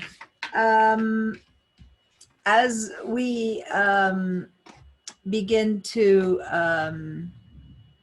take photos, let me actually, I can stop sharing this because this doesn't need to be shared for a minute. When we take photos in our phone, now the iCloud conversation is only for phones or iPads, not for your own cameras. When you take pictures on a camera, on a separate camera, on a photo camera, as of the kind that we used to have, plus many people still have, those are not connected to anything Apple. So you need to import those photos into Photos yourself, okay? So that's a different conversation that we can bring up later. But when you take a photograph with your phone or your iPad, those photos can either stay in the phone and that's it. That's the only place they're in, or in your iPad. When I say phone or iPad, I don't keep saying phone or iPad. They're the same. They're handheld devices. I'll keep saying phone, but if you have an iPad, imagine that I'm saying the word iPad too. So say you're taking a picture on one of these devices. You can have those photos just stay in your phone and nowhere else. But what if something happens to your camera, your phone? It gets left behind, it falls on breaks, it ends up, you put it in your back pocket, ends up in the toilet, yikes, but yeah, it happens way too often to people. Basically, all those photos in that phone are gone. And what if you have a year or 2 years or 3 years worth of photos? People constantly go, oh my God. The other day I was heartbroken. I saw on a message board someone who lost their phone, and all the photos of their son who had died 2 years before were in that phone. And I was like wanting to hit my head going, what? How in the world would someone trust all the only photos of their son who passed away to their phone? Phones not only die, but get lost. So I would never recommend that. I would never recommend that you leave your photos only in your phone, in your camera. Plus cameras get full. Phones get full. So you can hand transfer by connecting with a cable your phone to your computer and transfer those phones to your computer, those photos to your computer ever so often, and they end up in your computer. Now you have them in two places. Two things have to die for you to lose them. And you need to do that all often enough that, you know, like if you're willing to lose 1 month's worth of photos, then at least you do it once a month. If you're willing to lose 1 week's worth of photos and no more, then you do it once a week. But basically it's a hassle, but you can do that. Or you can have Apple do it for you automatically by turning on the iCloud's photo library. And if you turn on the iCloud's photo library, then every time you take a picture, it gets transferred to your computer automatically. Okay, so that's kind of the less of a hassle situation. And there's pros and cons to both choices. And so I'm going to speak about the pros and cons of those choices, and then you make your choice whether you want it to be one way or the other.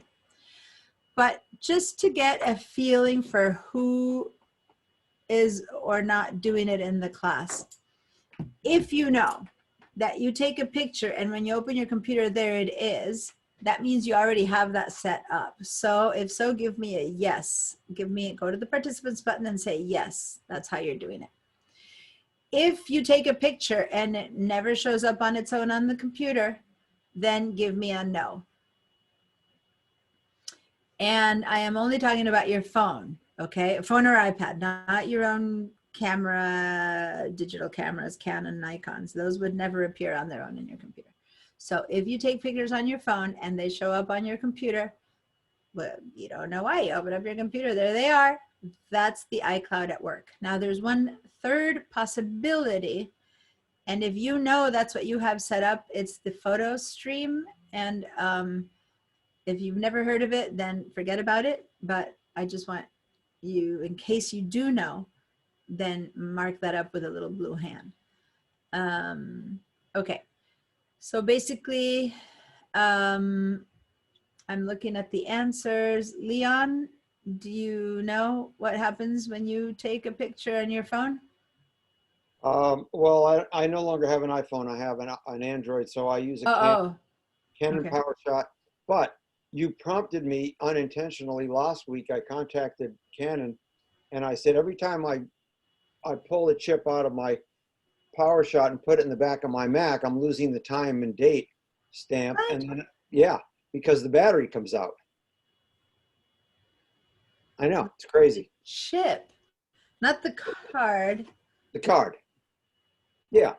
Every time I pull that out, the battery comes out, I lose my time date stamp.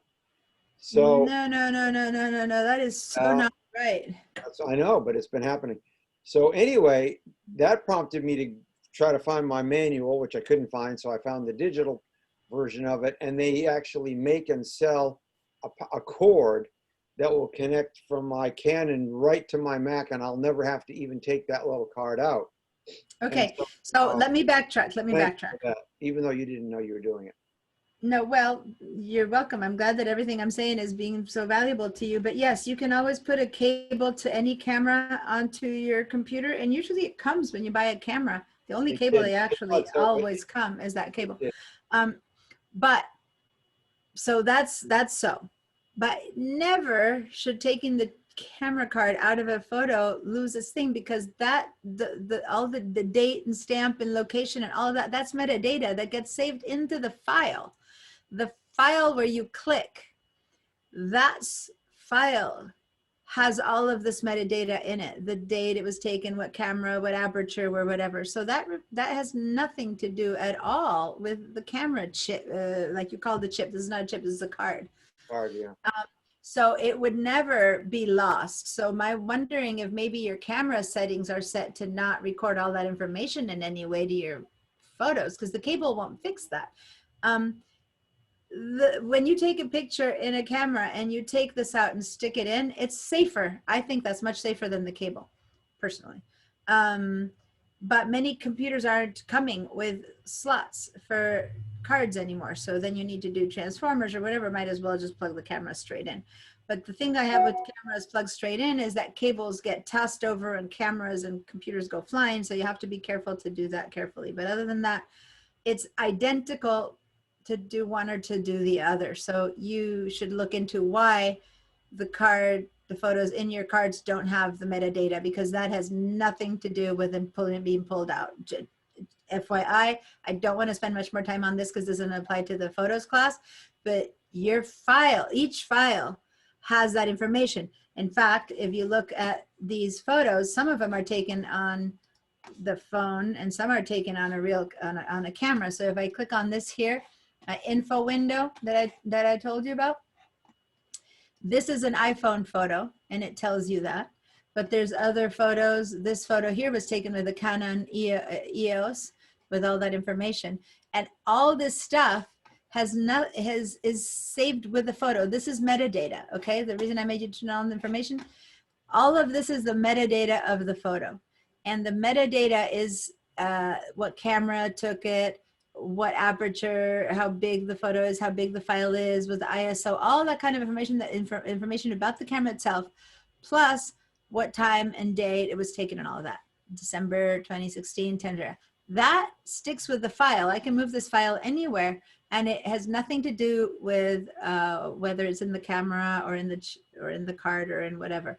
So every photo, unless you strip its metadata from it, every photo has metadata. So this is a Canon EOS iMark. This again is an Apple iPhone. So that's what metadata is, the information that gets attached. So this one says, for example, no camera information, no lens information. So this one was stripped of its metadata. Okay, so depending on what camera, what photo, or whether it got stripped, and it seems to me that your photos are being stripped of the metadata, but that's independent of the cable or not. It is not related to cable. And please prove me wrong, that if when you bring in the cable, yours keeps it, but then there's something wrong with how it's being stored in your card, because that is not dependent on the card. So tell me later when you do that if anything changed, but I think you need to look into how your camera is storing the metadata into your files. So anyway, all right. So let me see, Yolanda, my phone is pushed or synced. Thank you, you're learning, you're right, it's pushed. Okay, so if you're looking at Yolanda's comment, she said the word pushed, which is the correct word. Syncing is something that they used when we had to do it ourselves, when we had to sync, like putting a cable onto something and connecting it, that's syncing. You are syncing your computer and your camera. But the iCloud, when you turn it on, it automatically pushes, we call it, to be different. So you don't even think about it. The photos get pushed from your phone to the iCloud. However, when I enter my house with Wi-Fi, do I see the photos I just took on my photo gallery? So in that case, I lose my phone, are my photos still safe? So let me take that whole question that she has and explain it, because she has information from other classes already. She knows more than some of you know. So she's asking a question that until I explain some more basic stuff, you might not understand her question. So you'll get your answer, Yolanda, but let me first explain some of the basic information there. So first of all, when you take a picture on your phone or on your iPad, if I take it right now in my house and my iCloud library settings are such that they're turned on and my photos are automatically syncing to the iCloud and they're automatically from the iCloud to my computer, and that's the conversation that I want us all to check our settings to see what we've got. In that situation, when that system is working, then when you take a picture at home, pretty much instantly, or pretty much 30 seconds thereafter, I don't know, depending on, that photo will appear on your computer. What it's done is it's gone. It's been pushed from your phone through Wi-Fi to the iCloud, and the iCloud pushes it to your computer. So it literally goes up to the Apple iCloud and from there to your computer. All those devices have to be connected with the same Apple ID. So if your computer and your phone have the same Apple ID and you have Wi-Fi, everything transfers automatically. But say you're out on a hike, the Rattlesnake Trail, and you take a picture. There's no Wi-Fi up there. If the moment that you're up in Rattlesnake taking that picture, someone happened to be at home in your computer looking, they won't see your photo appear, even if you've taken it, because there's no Wi-Fi. But say that you go into someone's house that has Wi-Fi and you connect to their Wi-Fi, that's it. As long as they're Wi-Fi, your photos then transfer So it doesn't need to be that you walk into your own home. You just need to enter someplace that has Wi-Fi. Usually though, when you come home, you walk into your house, your phone connects to Wi-Fi. By the time you open your computer, there are your photos. So it feels as if they've been there all along, but it's just because you've entered Wi-Fi. There has to be Wi-Fi. This does not happen through data. So if you're out all day celebrating, and at the same time, you have your computer with you for some reason, like you're writing an article, at that point, your phone and your computer don't connect. So that happens to me sometimes when I'm camping. If I have to work through my camping, which sometimes I do, if I bring my computer and my phone, nothing's happening because there's no Wi-Fi where I go camp. But the moment I enter, say, a Starbucks and connect my equipment to the Starbucks Wi-Fi, it all syncs. It all gets pushed and it goes from one to the other. Does that make sense? So Wi-Fi is a key part of this. Okay, so now to Yolanda's question. My iPhone photos are pushed to the iCloud. However, only when I enter my house with Wi-Fi do I see the photos I just took on my photos gallery. Perfect. So when, in case, God forbid, I lose my phone, are my photos still safe? Not until you enter Wi-Fi. So say I go camping. If I don't have Wi-Fi for a whole week, all those photos are in my phone and nowhere else. And if at that point my phone falls into the lake, sorry, those phones never made it to the cloud because I did not enter any place with Wi-Fi. Does that make sense? Most of the times in our regular life that doesn't include going into the wilderness for a whole week, we do enter Wi-Fi at least once a day when we come home. So usually you wouldn't lose more than whatever photos you took of an event. So say that Yolanda goes around doing a lot of volunteer work and different organizations, and say if you're in somewhere doing photographs of a lunch somewhere, if that place doesn't have Wi-Fi, your photos are at risk until you come home. So those 10 photos you took of that event live only in your phone. So if you lose that photo on your way home, you lose your phone, when you get home, you will have everything up until that lunch, but you won't have that lunch because that will still be in your phone. Does that make sense, you guys? But it's only that's at risk. Now, if the place you're doing that lunch in has Wi-Fi, then the photos are being transmitted. It doesn't need to be your Wi-Fi. It needs to be a Wi-Fi, some Wi-Fi of any type and kind. When you phone, you need to connect. Like sometimes you go to a place and you ask them, what's your Wi-Fi? And they tell you the password and you enter the password. You're using their Wi-Fi. At that point, your photos are being transferred. So it's a Wi-Fi of some kind or another, okay? If you own a hotspot and you're the kind of person who uses your phone for a hotspot and you get connect to Wi-Fi all over the place with your hotspot, then your photos should be transferring easily as long as there's a hotspot. If you're not doing that, I don't even want to get into that explanation, but of hotspot explanation. But basically, your photos are at risk up until you enter some situation with Wi-Fi, but only the photos that have not been transferred. The rest are safe. So that was a long way of answering your question, but now everyone understands that process of Wi-Fi being the crucial component for the transmission. So how do we know? Oh, I'm noticing that I'm still sharing. I'm sorry. Oh, I don't want to have to share all the time. So how do I know whether my photos are being transferred to the iCloud into your phone? Some of you know, you got a yes, check mark, it happens. And some of you said no, Owen, because he doesn't have, Owen, you have an iPhone, I think, but you don't use it, or do you also have an Android? Yeah, I primarily use my Android because my iPhone's real old. Okay, so use your Android. But it was never connected to the iCloud. Okay. And then Carol, you say no. So you have consciously chosen not to connect, or you don't know? Just, I mean, because there is a choice to not do that. And personally, I have to say, I don't actually have mine connected to the cloud. So it is one option, but you need to be very aware of file management to do that. Carol, was it your choice or not? No, I didn't know it. And sometimes when I put photos in my photo album, they've shown up on my phone, but lately they haven't been showing up on my phone. So I'm not sure how that's all disconnected. Good. So that's the kind of stuff that we're going to go look for now. We're going to go and start finding all of this information out right now. other than that, everyone else seems to be saying that yes, they're connected to the iCloud, except for Leon. And once again, you don't have an iPhone nor an iPad, right?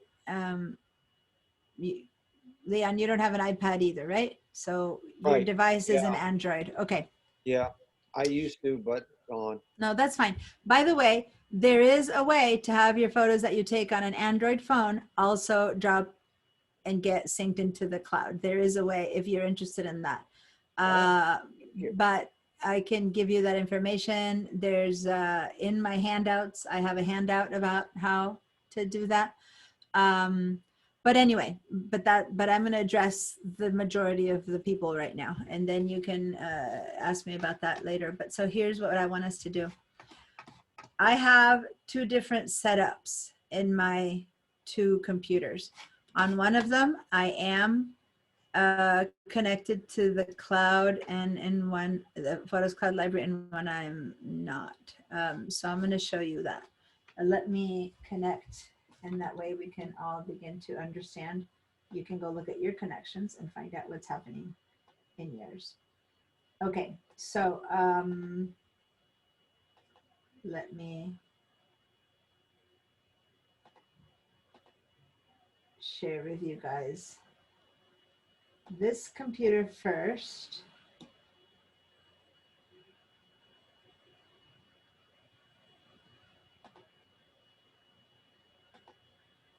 So basically, you need to open your system preferences, okay? So if you're in Catalina, this is what your system preferences look like.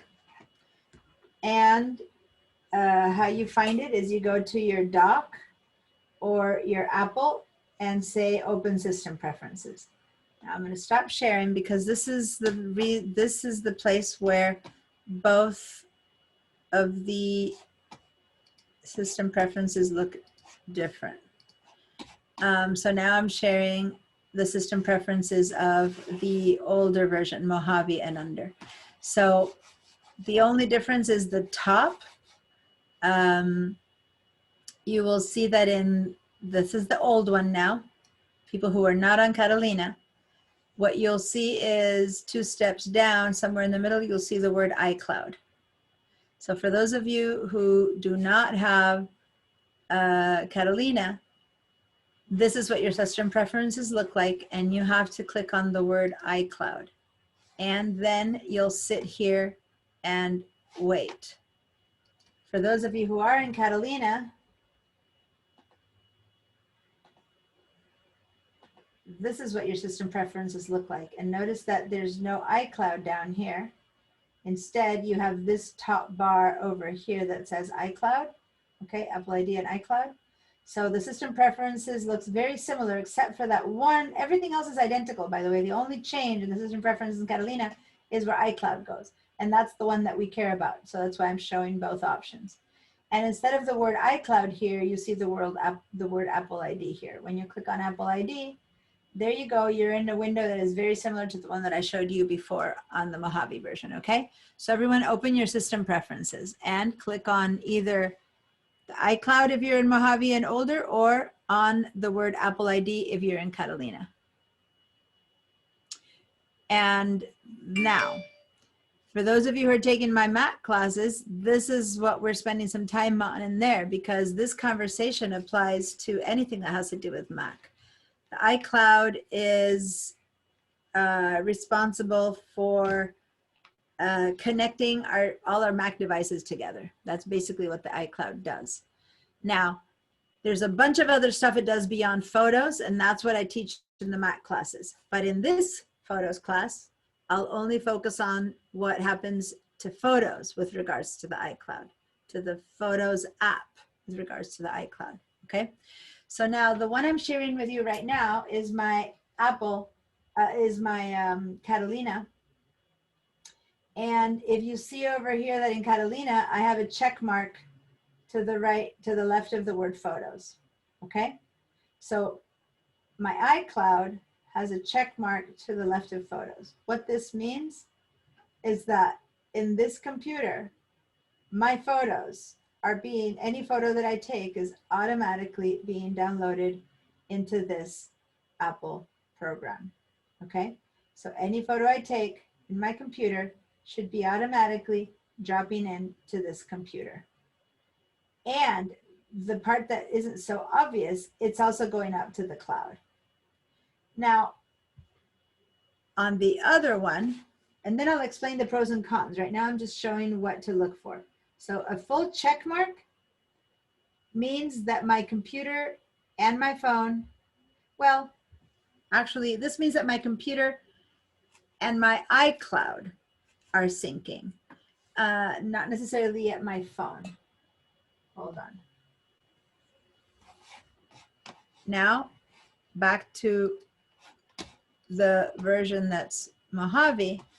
In my iCloud, see how it shows you the same stuff up here, except for in the bottom, I'm missing the whole, there's a whole bunch of stuff in the bottom that's new, that's different, but the top part is the same.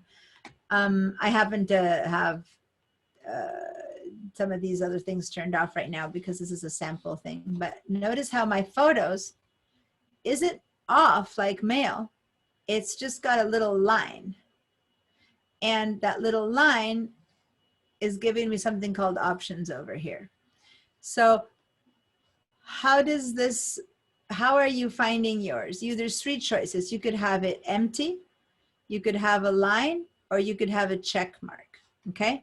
So now that you've gone to your system preferences, in the participants, I want you to tell me, what did you find in next to your photos? Did you find a check mark? Go ahead and give me a green check mark. If you found nothing, an absolute zero, give me a red zero, a red X, nothing.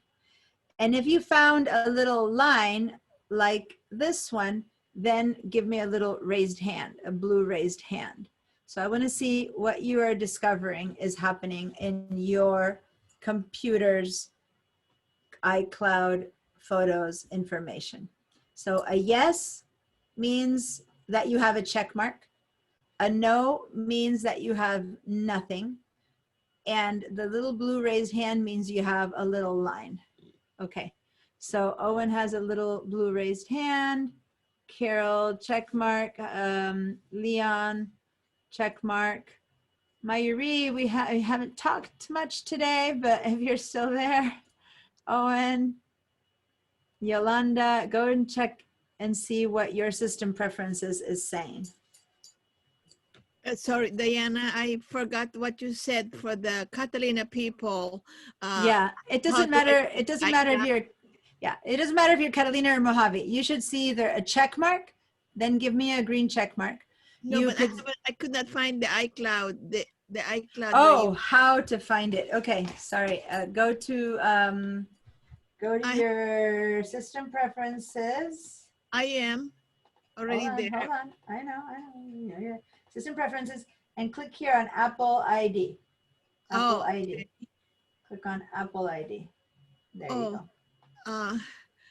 I have a problem though. It says Apple ID, and then what came out was someone account for everything you do with Apple, and then it says update Apple ID settings. So I think I have to work my own though. That's okay. I think just go ahead and continue. Yeah, over the last few months, they've been doing some updates, and if you get that message, you just need to set in your password again and update the settings. So yeah, you need to do that or you won't see it. But I know because of the past from you that you do have it checked. So you do have a check mark on yours. So you can go ahead and check mark on yours, reset your password so that that gets cleaned up. All right. Okay, so basically, Carol, yours is on, you said, right? Okay. Yes, because it's on. so right now, no one has a no one has an empty. Two of you, or no, it's the same two, Owen and Owen. But is that because of Owen and Becky, or am I getting, no, Becky has hers check marked, and Owen, twice you raised your hand, so you have the little line, right? Correct. Okay. but that's on 2 different devices, just to be clear, because you raise your hands on 2 of your computers, or you just happen to raise your hand on both. But it's really Actually, on- I didn't check my iPad. It was just on the computer. Yeah, I haven't had people check your iPads yet. If that's your computer. Okay, so basically 99.9% of you guys have the check mark on.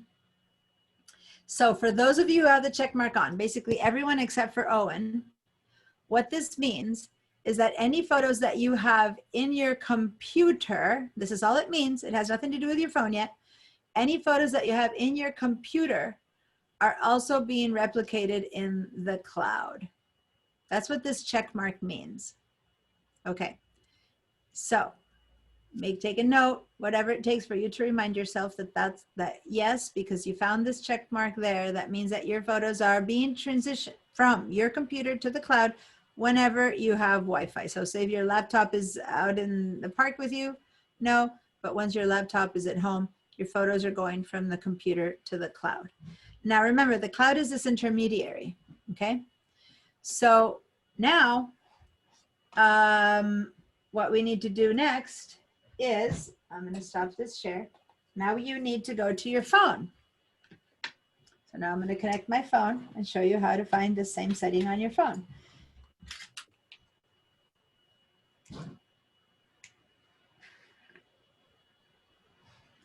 All right. So now I'm going to share phone or iPad. You guys can, if you have an iPad, bring both of them up. Okay, so now I'm sharing my phone. All right, so open up your phone and go to your settings, which in my case is over here. My phone settings are identical. It's the same gear, same icon, just a different name. It basically is the phone system preferences. So click on settings. And to go find out what's happening to our iCloud under settings, we need to go up at the very top. The first thing you see is your name up there. So click on, let me put it's easier when I put that little tip on my, there we go. Okay, so over here, click on that. So I'm going to click now. And then I drag down to the iCloud. Okay, so we need to go check what's happening with our iCloud. So remember, so once again, once you turn on, you find your phone settings, you go to your name, whichever up here at the very top, click on that, and then scroll down to your iCloud and click on iCloud. And then scroll down to the word photos. Is everyone following? Mm-hmm. Yes. Then you scroll down to photos. Okay. Now this, remember, we already know that your computer is or isn't sending stuff up to the cloud. Most of you said yes, except for Owen. Now on your phone, is your phone sending things to the cloud? If this is off, such as mine, I'm one of the few people who says no, my phone isn't sending things to the cloud. This is equivalent to that box being unchecked. Most of you probably do have this on. Be careful, do not trigger this on and off. Please do not trigger this on and off. This is so important. Do not willy-nilly turn this on and off. I forgot to warn you. Leave it wherever the setting is at, okay? And tell me on the participants button, if it is on, meaning it is looking green, then the participants give me a little green check mark. If it is off like mine, then give me a no, a little red no. Okay, so go to your computer and tell me what's happening here. In my case, mine would say no, for example. So what is happening for you? So I'm going to wait until I get all the answers before I explain the options and what this means. And if you have it on, give me a green check mark. If you have it off, gray like mine, give me a no. And I want everyone to answer. So please everyone answer so that I can explain. And so if you don't know how to find this, and that's why you're not answering, please tell me so I can help you find this again. Other than that, so I know Leon won't answer because he doesn't have a phone or an iPad. And Owen probably won't answer because he doesn't have, or at least he's not using his phone nor his iPad. Aren't you using an iPad, Owen? Don't you guys have an iPad? Yeah, I use it, but not to take pictures. Not to and take pictures. Okay, I'm got it. Okay, got it. 99% sure it's not connected. But I checked my iPad and it is on. Who's speaking when you said That's I Becky. Becky. That was Okay, me. good. Becky, thank you. And your Yeah, phone, Becky has do you have an Becky. iPhone too, Becky? Yes. And Okay, and yours says it's iPhone. yes. Okay. That's Yeah, it. so those of you who Becky have an has iPhone, Becky has it all. If you have both iPhone and iPad, you could also be checking your iPad right now, but give me a check mark here. All right, so basically everyone has answered by now, and only Mayuri is the only one who says no.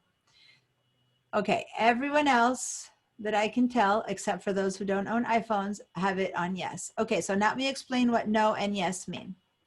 Yes means your phone, when you take a picture, your photos go to the iCloud. Yes just means that your photos, when you take a picture, they go to the iCloud. That's all it means. Now, if your computer was also on a yes, then those photos from the iCloud are going to your computer. And so your system is set up. It's like you've connected all three. Does that make sense? Now, if your phone does not connect to the iCloud, such as Mayuri and me, then when you take a picture, that photo stays in your phone and does not go to the iCloud. So even if my computer is connected to the iCloud, it doesn't matter. It won't get my phone pictures because if my phone isn't sending them to the iCloud. You know what I mean? It's like a triangle. The phone and the computer have both to be with the same settings. They both have to be on for the whole system to go around. So Mayuri, you did have your computer connected to the iCloud, but you do not have your phone connected to the iCloud. So when you take pictures, your photos are not uploading straight into the iCloud. Thus, your computer is not getting them. Does that make sense, Mayuri? Can you speak or can you write on the? Yes. Okay, good. All right. Now, if that's a conscious choice, that's fine, because I haven't explained the goods and the bads, the pros and the cons of this yet. I'm just trying to understand what's happening. So right now you understand what's happening, or not you understand. Now you know what your settings are. That's all you understand. Now, why would you, now you turned a yes on, Mayuri. Did you change that or did you have it the wrong choice made? No, I didn't have it on. And so when you were asking me, I'm just saying I didn't have it on. So anyway, I don't have it on. You don't have it on, but you changed your setting to yes. So keep it as red, keep it as no, then that's all. Click on the no. Okay, phew, I thought maybe you changed it. Wait, you might want to change it, but don't change it until you understand more of the options and the implications of changing it. That's why I'm saying, wait, don't just willy-nilly. That is not a button around to play around with. Because if you have your photos in the cloud and you choose to turn them off or turn them on, that's the situation where you could lose some photos. So this has to be done, a conscious choice to make a change like this. Here's what's going to happen. If you have a no, which only applies to Mayuri and me right now, and anyone who doesn't have an iPhone, then your photos, you need to by hand connect them and sync them into your computer. Unless, and now back to my phone here, you have the photo stream turned on. So Mayuri, if you have the photo stream turned on like I do, then you have an older system of photos transferring and your photos still might be appearing on your phone, but when you connect with a cable. So basically, most of you should not have this. I have this because I have so many photos, and for so many years has such an old phone that I didn't want to pay extra space for the iCloud, that basically this is my plan B.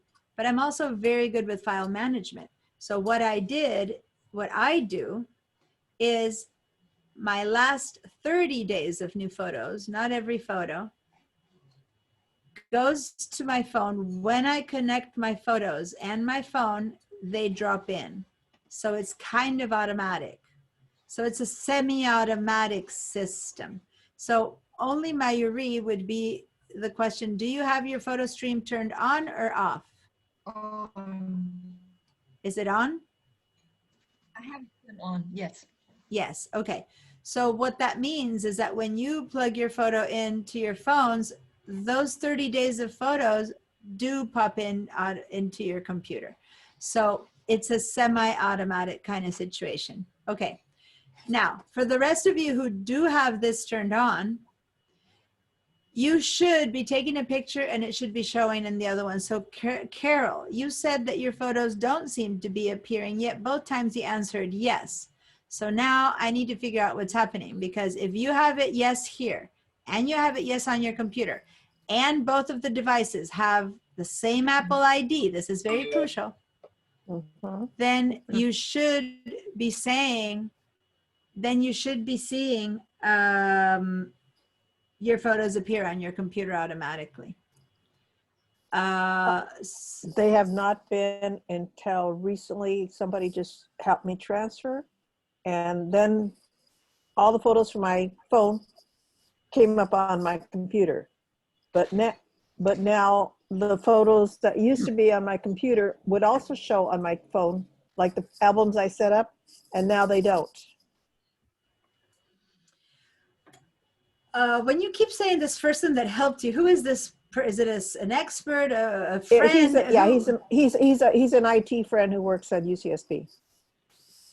Okay, because sometimes friendly people are not helpful, but if it's someone who knows and understands, no, he Macs understands and iPhone, that's good. Because just because they're IT does not mean they understand the cloud. Just so you know. No, he's an expert. Okay, because when you call even the Apple IDs, they don't know how to answer your iCloud persons until you go to an iCloud expert. IT and iCloud are two different things. I just want to say that because many times people, because they know computers does not mean they understand the cloud. Not to say that what they did was right or wrong, but IT expert who fixes the entire system for UCSB might have no idea what to do with the cloud. I have people who are friends of mine who are IT experts who send satellites to the moon, and they don't know what to do with the cloud. So caution there, because the cloud is its own creature. Okay.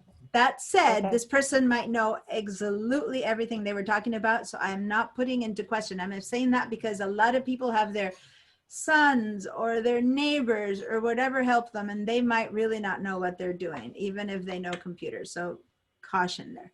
Okay, so here's the thing. If your settings were turned on here and in your computer, and the same Apple ID is on both, and that's crucial, there should be no reason to have to transfer your photos, okay? Your photos should pop in automatically. So that's why, if that settings are correct, now I need to figure out, well, what did you have to transfer and why? Unless these things just got turned on now, maybe he turned them on now and now it's working. Like, take a picture right now on your phone. Take a picture, grab your phone, take a picture, and then look at your computer. Is that photo appearing? So everyone do that now. Grab your phone, take a picture of your desk, whatever. Oops. Take a photograph. Make sure you're connected to Wi-Fi, right? Take a picture of your window, your keyboard, whatever. And make sure you're connected to Wi-Fi on your phone and on your computer. And then go to your Photos app and go see if that photo appears. Because that is what should be happening if you said yes to both of the things that we just checked on, okay? What should be happening is that the photos should be transferring. It's not instant, but pretty much. And I can't demo that myself because mine is not turned on that way. Okay, so just saying.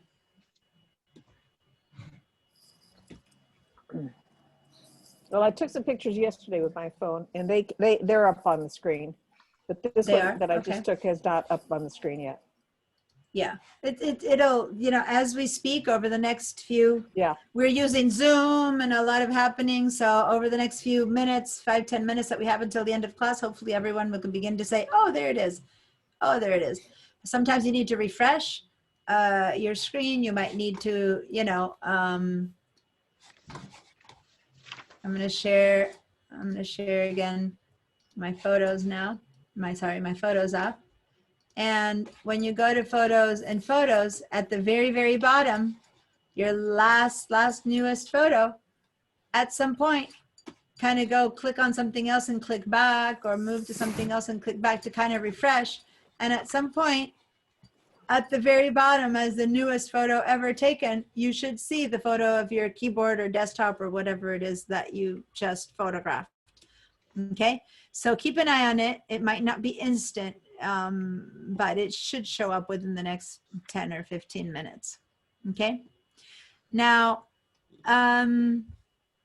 let me go to the questions, because the first question, the next to last question, where Pat said, when you delete a photo, does it come out of the cloud, the iCloud?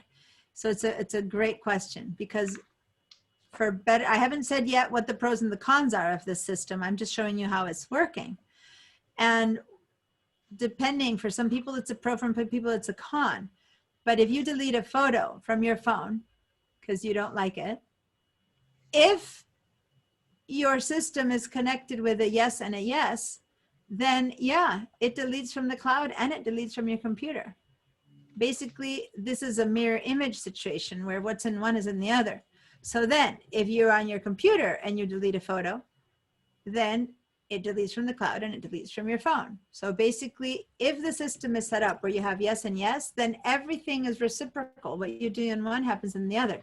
If you make an album on your computer and you fill it with photos, when you open your phone, there's your album and there's your photos. So when the system is set up yes and yes, like you have here, most of you, then everything that happens in one side happens on the other. On the other hand, if you don't have it connected, like I don't, then things don't replicate. So it really makes a difference what happens if the things are on or not. So for Mayuri and I, it's a little bit different. Now, Charlene is a very good question. Is there a reason to have iCloud photos and upload to my photo stream both turned on? Well, basically, PhotoStream was the precursor of the iCloud. It was the first time that you didn't have to sync by hand that the PhotoStream appeared, maybe, I don't know, 10 years ago now. I don't know how long ago. And then they said, oh, there's another system now called the iCloud. So basically, if you have both turned on, it's superfluous because basically the iCloud is doing that for you. But it stayed on, grandfathered in, because those of us who do not have iCloud were still using the My Photo Stream. But it basically is doing, you already have it done by the iCloud, so you don't need what the photo stream is doing. So it's fine to have it on or off. It won't really make a difference. But in case you ever turn off your iCloud, then your photo stream is your plan B, okay? All right, so here's the thing. Now, let me distinguish pros and cons. We have 5 more minutes left of this conversation because I don't want anyone to, it's not so bad to turn it on. So like if Mayuri or I turn it on, all that happens is that now our photos start transferring. What I would not want you to do after this conversation is to go, oh, I don't want that, and then just to turn it off. Because if you turn it off, your photos stay in limbo. They don't stay in your phone or in your computer. Some of them only live in the iCloud, and then you have to, by hand, fix some stuff. So don't willy-nilly turn it off if after this explanation you'd rather not have it. We need to work it through to turn it off. Once it's on and your photos are going all the way through, here's the pros.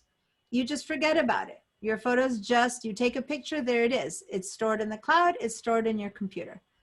That's the best part of the iCloud system, that you never, like you take a picture, you lose that phone, and you don't worry because it's already been stored in your computer, okay? Except for the few that get taken when you're outside of Wi-Fi, the question that Yolanda had. But for the rest of us, for the rest of the times, you take a picture and for the most part, they're safe. Because if you lose your phone, they're still in the cloud and in your computer. If you lose your computer, they're still on the cloud and in your phone. If you lose your phone, they're still in your iPad. So basically, this system saves your photos from being lost and saves your brain from having to think, did I transfer my photos out yet? I don't know. Am I going to lose the photos? Do I have to plug in? Do I have to not? So it's the think, no need to think.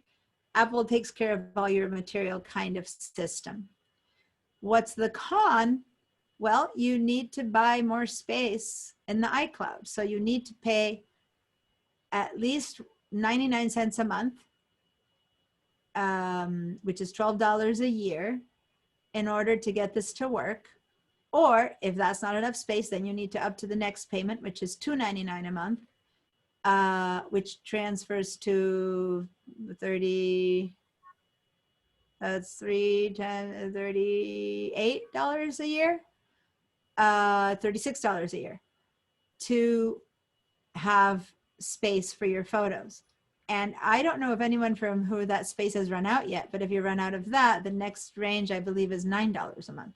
But the $2.99 a month takes care of anyone that I've ever spoken to in any of these classes.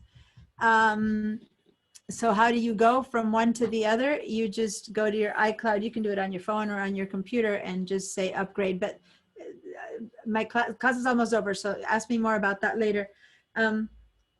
So basically, that's all it takes. You might need more space, okay? So if when class is over, you want to hang out a few more minutes, Carol, I can tell you that, but I've got 2 more minutes to show you. So those are the cons. You have to pay to hold your stuff in the cloud. In exchange for either $12 a year or $36 a year, you don't lose your photos and they get automatically transferred, and anything you organize in one shows up in the other. So those are the pros and the cons.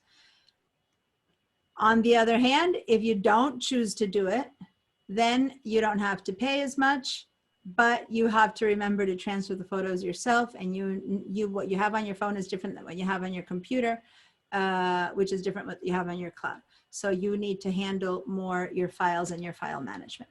So those are but you don't have to pay a big fee.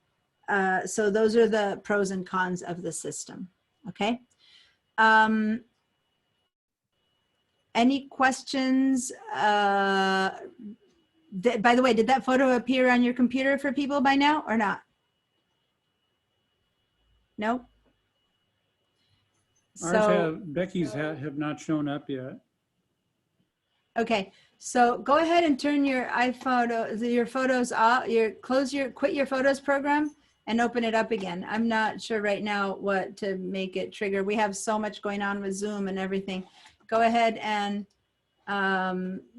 when I do this in class and people take a picture in the lab and then they open up and pretty instantly everyone's photos appear. So I'm not sure right now with all of the Wi-Fi on and Zoom on, if maybe it just needs a bit more time. But quit your photos and then open up and see if that triggered it to come in. Okay. And technically class is over if you need to leave, but if you want to hang out a little bit longer so that you can see if this is working. Now, Carol. Oh, so Carol, what you're saying is you don't need, you need the opposite. You don't want to upgrade, you want to downgrade. Either way, Yeah. I can show you later here in the, do you have Catalina? I do. Okay, so now I'm gonna share the screen with the system preferences. There we go for Catalina. iCloud storage over here. So this is the system preferences. So there's more I need to tell you guys about this, but if you have the optimize turned on, then what happens is your phone and your Mac get only as much stuff of space as they need, and then you can have all the big stuff in the cloud, and your phone doesn't get full and your computer doesn't get full. Remind me, I need to tell you more about this next week. But if I want to change what I'm paying, you click here next to manage iCloud storage, and buy more storage or less storage. Like you can change your plan. So you go to change your storage plan, and then you can buy less storage. Okay. But Okay. check it over here though. You can see how many gigs do you have available, and is it worth it for you? Like basically the $299 gives you 200 gigs. So the $999 gives you a ton of terabytes. So if you have less than 200 gigs worth of material, you can go down to the $299 version safely. Okay. Okay. So everyone here, you can gauge how much of your storage you're using and to see whether you need more. So if you're paying only 99 cents a month, you're getting 50 gigabytes. And if you're near the end of that and it getting full, then you have to up to the $299. Like I'm paying $299 and I have a lot of free space. So it would be a long time before I need to move up to the $999. So this is where you check that out. Okay. Thank you. You're welcome. Is there any way to What's get that? the photos that are on the cloud back on the computer so you then can have use less space on the cloud? I'm sorry, your question got cut out. I only heard the second part of your question. My internet is telling me that it's unstable. Is there a way to get the photos only on the computer, only on the Mac, so you can back them up through Time Machine and not have to pay the extra storage to have them on the iCloud? Yeah, which is what I do, which is I you- don't have my phones transferring automatically. I have it off and I have to hand bring my photos into my computer, and that way I don't go through the cloud. But once you have them on the cloud, is there a way to get them back on the computer only? Because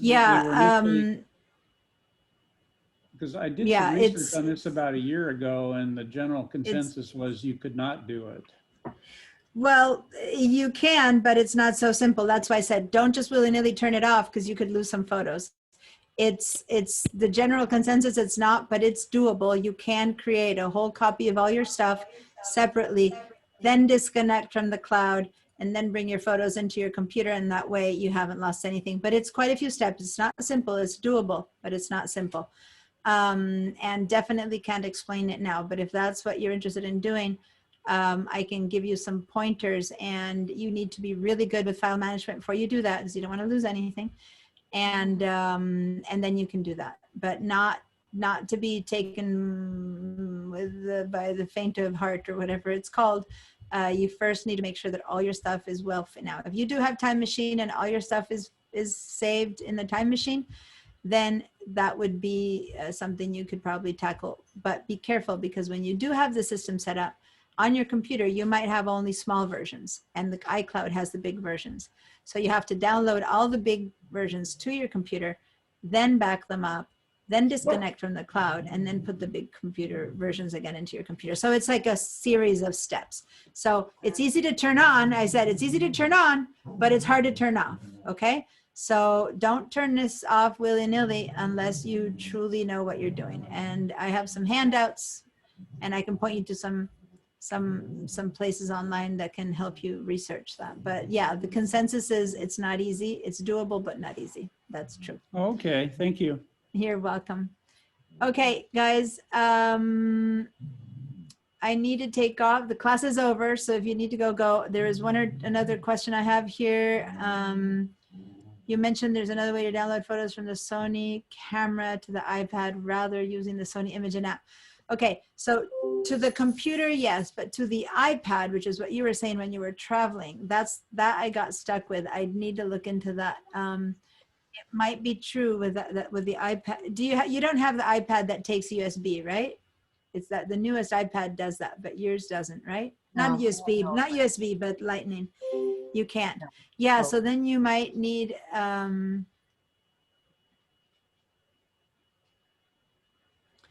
in that case you might need, yeah. This iPad, this app that you have from your camera, so your camera connects to Wi-Fi? Is that what's happening? Well, when I'm on Wi-Fi, it will download to. Okay, but so your Sony camera also has Wi-Fi. Yeah. So you connect your Sony camera through Wi-Fi to the Sony imaging app, and then that downloads it into the iPad. Yeah. I guess that system would that might be the, I mean, there's many other apps that do that, but since you have a Sony camera and Sony app, maybe that is the best way to do it. I'm thinking, what other way can you do that? Because you can connect your camera to anything as long as it has Wi-Fi. Does it just connect to Wi-Fi? That's it. So the only thing it speaks to is the Sony imaging app, or does it connect to Wi-Fi like you could search the net? No, just to the app. Okay, so then if it all it does is connect to the app, then that is your only option, yeah, to bring them into the iPad. But the problem is that you're doing that when you're gone, and then when you come home, you also transfer those photos by hand. Is No, that why you have once duplicates? they're download onto the app, then I can Yeah. view them on my iPad. Okay, so then if your iPad is connected to the cloud, then those photos are then being transferred into your Photos app. That's why you have that album in there that says Sony Imaging app, probably. Yeah, I've never had the app or that album in my photos before until I upgraded to. Upgraded. Well, I was sharing earlier, I think you were here already, where I was saying that now Photoshop also can take things from inside of the Photos app. The Photos app is becoming able to accept other things, and that's why probably it's going, oh, you have photos in here. Look, here they are. And so it's creating that album there for you. I have never used this because I don't have a Sony camera. So I'm assuming that for a Sony camera, that's the best system, is to use that app. The question is, when those photos do come in to your photos, how do you handle them? Probably from there. I mean, if they're in that album, they're also inside of your regular photos. So from there, you can just keep putting them in other places. So it occurs to me that that's probably the way that they're coming. Like, you're not importing them. You use from your Sony's imaging app in the past, you probably had to import them into your Photos app, right? I don't know. Because my concern is that from the Sony's imaging app, it's in your iPad, how did you then see them in Photos? Or did you not? You only saw those in the Sony imaging app and your photos and photos, and you had them separate. Is that how it was in the past? I was Somewhere able in to the, see them both in the app, in the Sony imaging app, and then I was also able to see them on the iPad, both. okay, great. So that's how you're doing it. There, it's automatically, the Photos app is reading from the Sony imaging app. They're connected, and that's why you're seeing them in the Photos app. So you don't need to import them any other way, just doing that transfer. So yeah, so that's what that album is. It's just showing you anything that you transferred in that way. Before, they probably weren't coming in. I'm assuming now that they're coming in and they're having an app. So if you click on that, you would see only things that you use the app for. But those same photos, since it's an album, are also loose in your photos, just under photos. They should be mixed with all the photos. But if you wanted to see only the ones that came in through the app, if you click on that album, you should be able to probably see all the ones that you have in that app. I'm assuming that's how that works. Yeah. Go ahead and check when you click on that to see if it's true that only the photos that you transferred on a trip are in that app. It would seem to me then that it's, from your description, that it's working fine and that this system works then. When I said there's another way, I was thinking to your computer. I wasn't thinking of the iPad that doesn't have a cable or any other way in. So yeah, that works. All right, thanks. Okay. All right, guys. See you guys in a week, or some of you, I'll see you tomorrow in the Mac level 1 class. Bye-bye. Deanna, I just want to say that I called Canon last week, and I guess my SX720 is not new enough to warrant getting a real person on the phone anymore. So, you know, they sent me to the web and chatting, you know, and I'm not a chatter. And so then I went on, I couldn't find my manual, so I found the digital one. I found that cord. I called parts yesterday, and for like, you know, $9 or whatever, I mean, not a lot of money, I could get that cord. However, they had to check to see if it would work on Catalina 10 point, whatever I've got. And then while he put me on hold and came, I thought, well, geez, I'm going to be getting Big Sur in any day now. So they couldn't verify that until Big Sur comes out. So when it comes out, if they can verify that it is compatible, then I'll probably get that cord. But it's a cord, just as a cord. It's a cord that connects your camera to a computer. It can't, I don't think it has anything to do with any OS. It's just a connection. I know, but You I'm know, not smart enough to know. yeah, I can't imagine the cord has anything to do with that. And by the way, when you said Big Sur is coming out any day now, I highly recommend not updating to Big Sur until all the bugs have been worked out. So if it comes out any day now, you shouldn't upgrade to it for at least a few, 2 to 3 months. But anyway, yeah. Yeah, thank you. I don't think a cable will affect whether it's Big Sur or Catalina or anything. It's just the connection between your computer and and a port.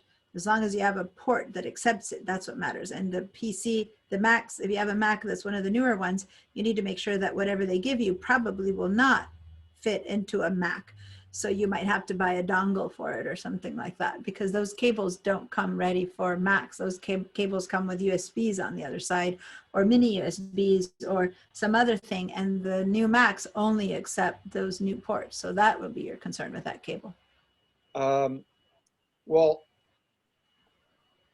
okay, I'm going to send it to you right now, and then you can see it. Okay, I need to hang up because I have a meeting starting very soon that I need to prepare for. So send me that email. Coming to take a Okay. Bye, guys. Grazie mille. Ciao. Ciao.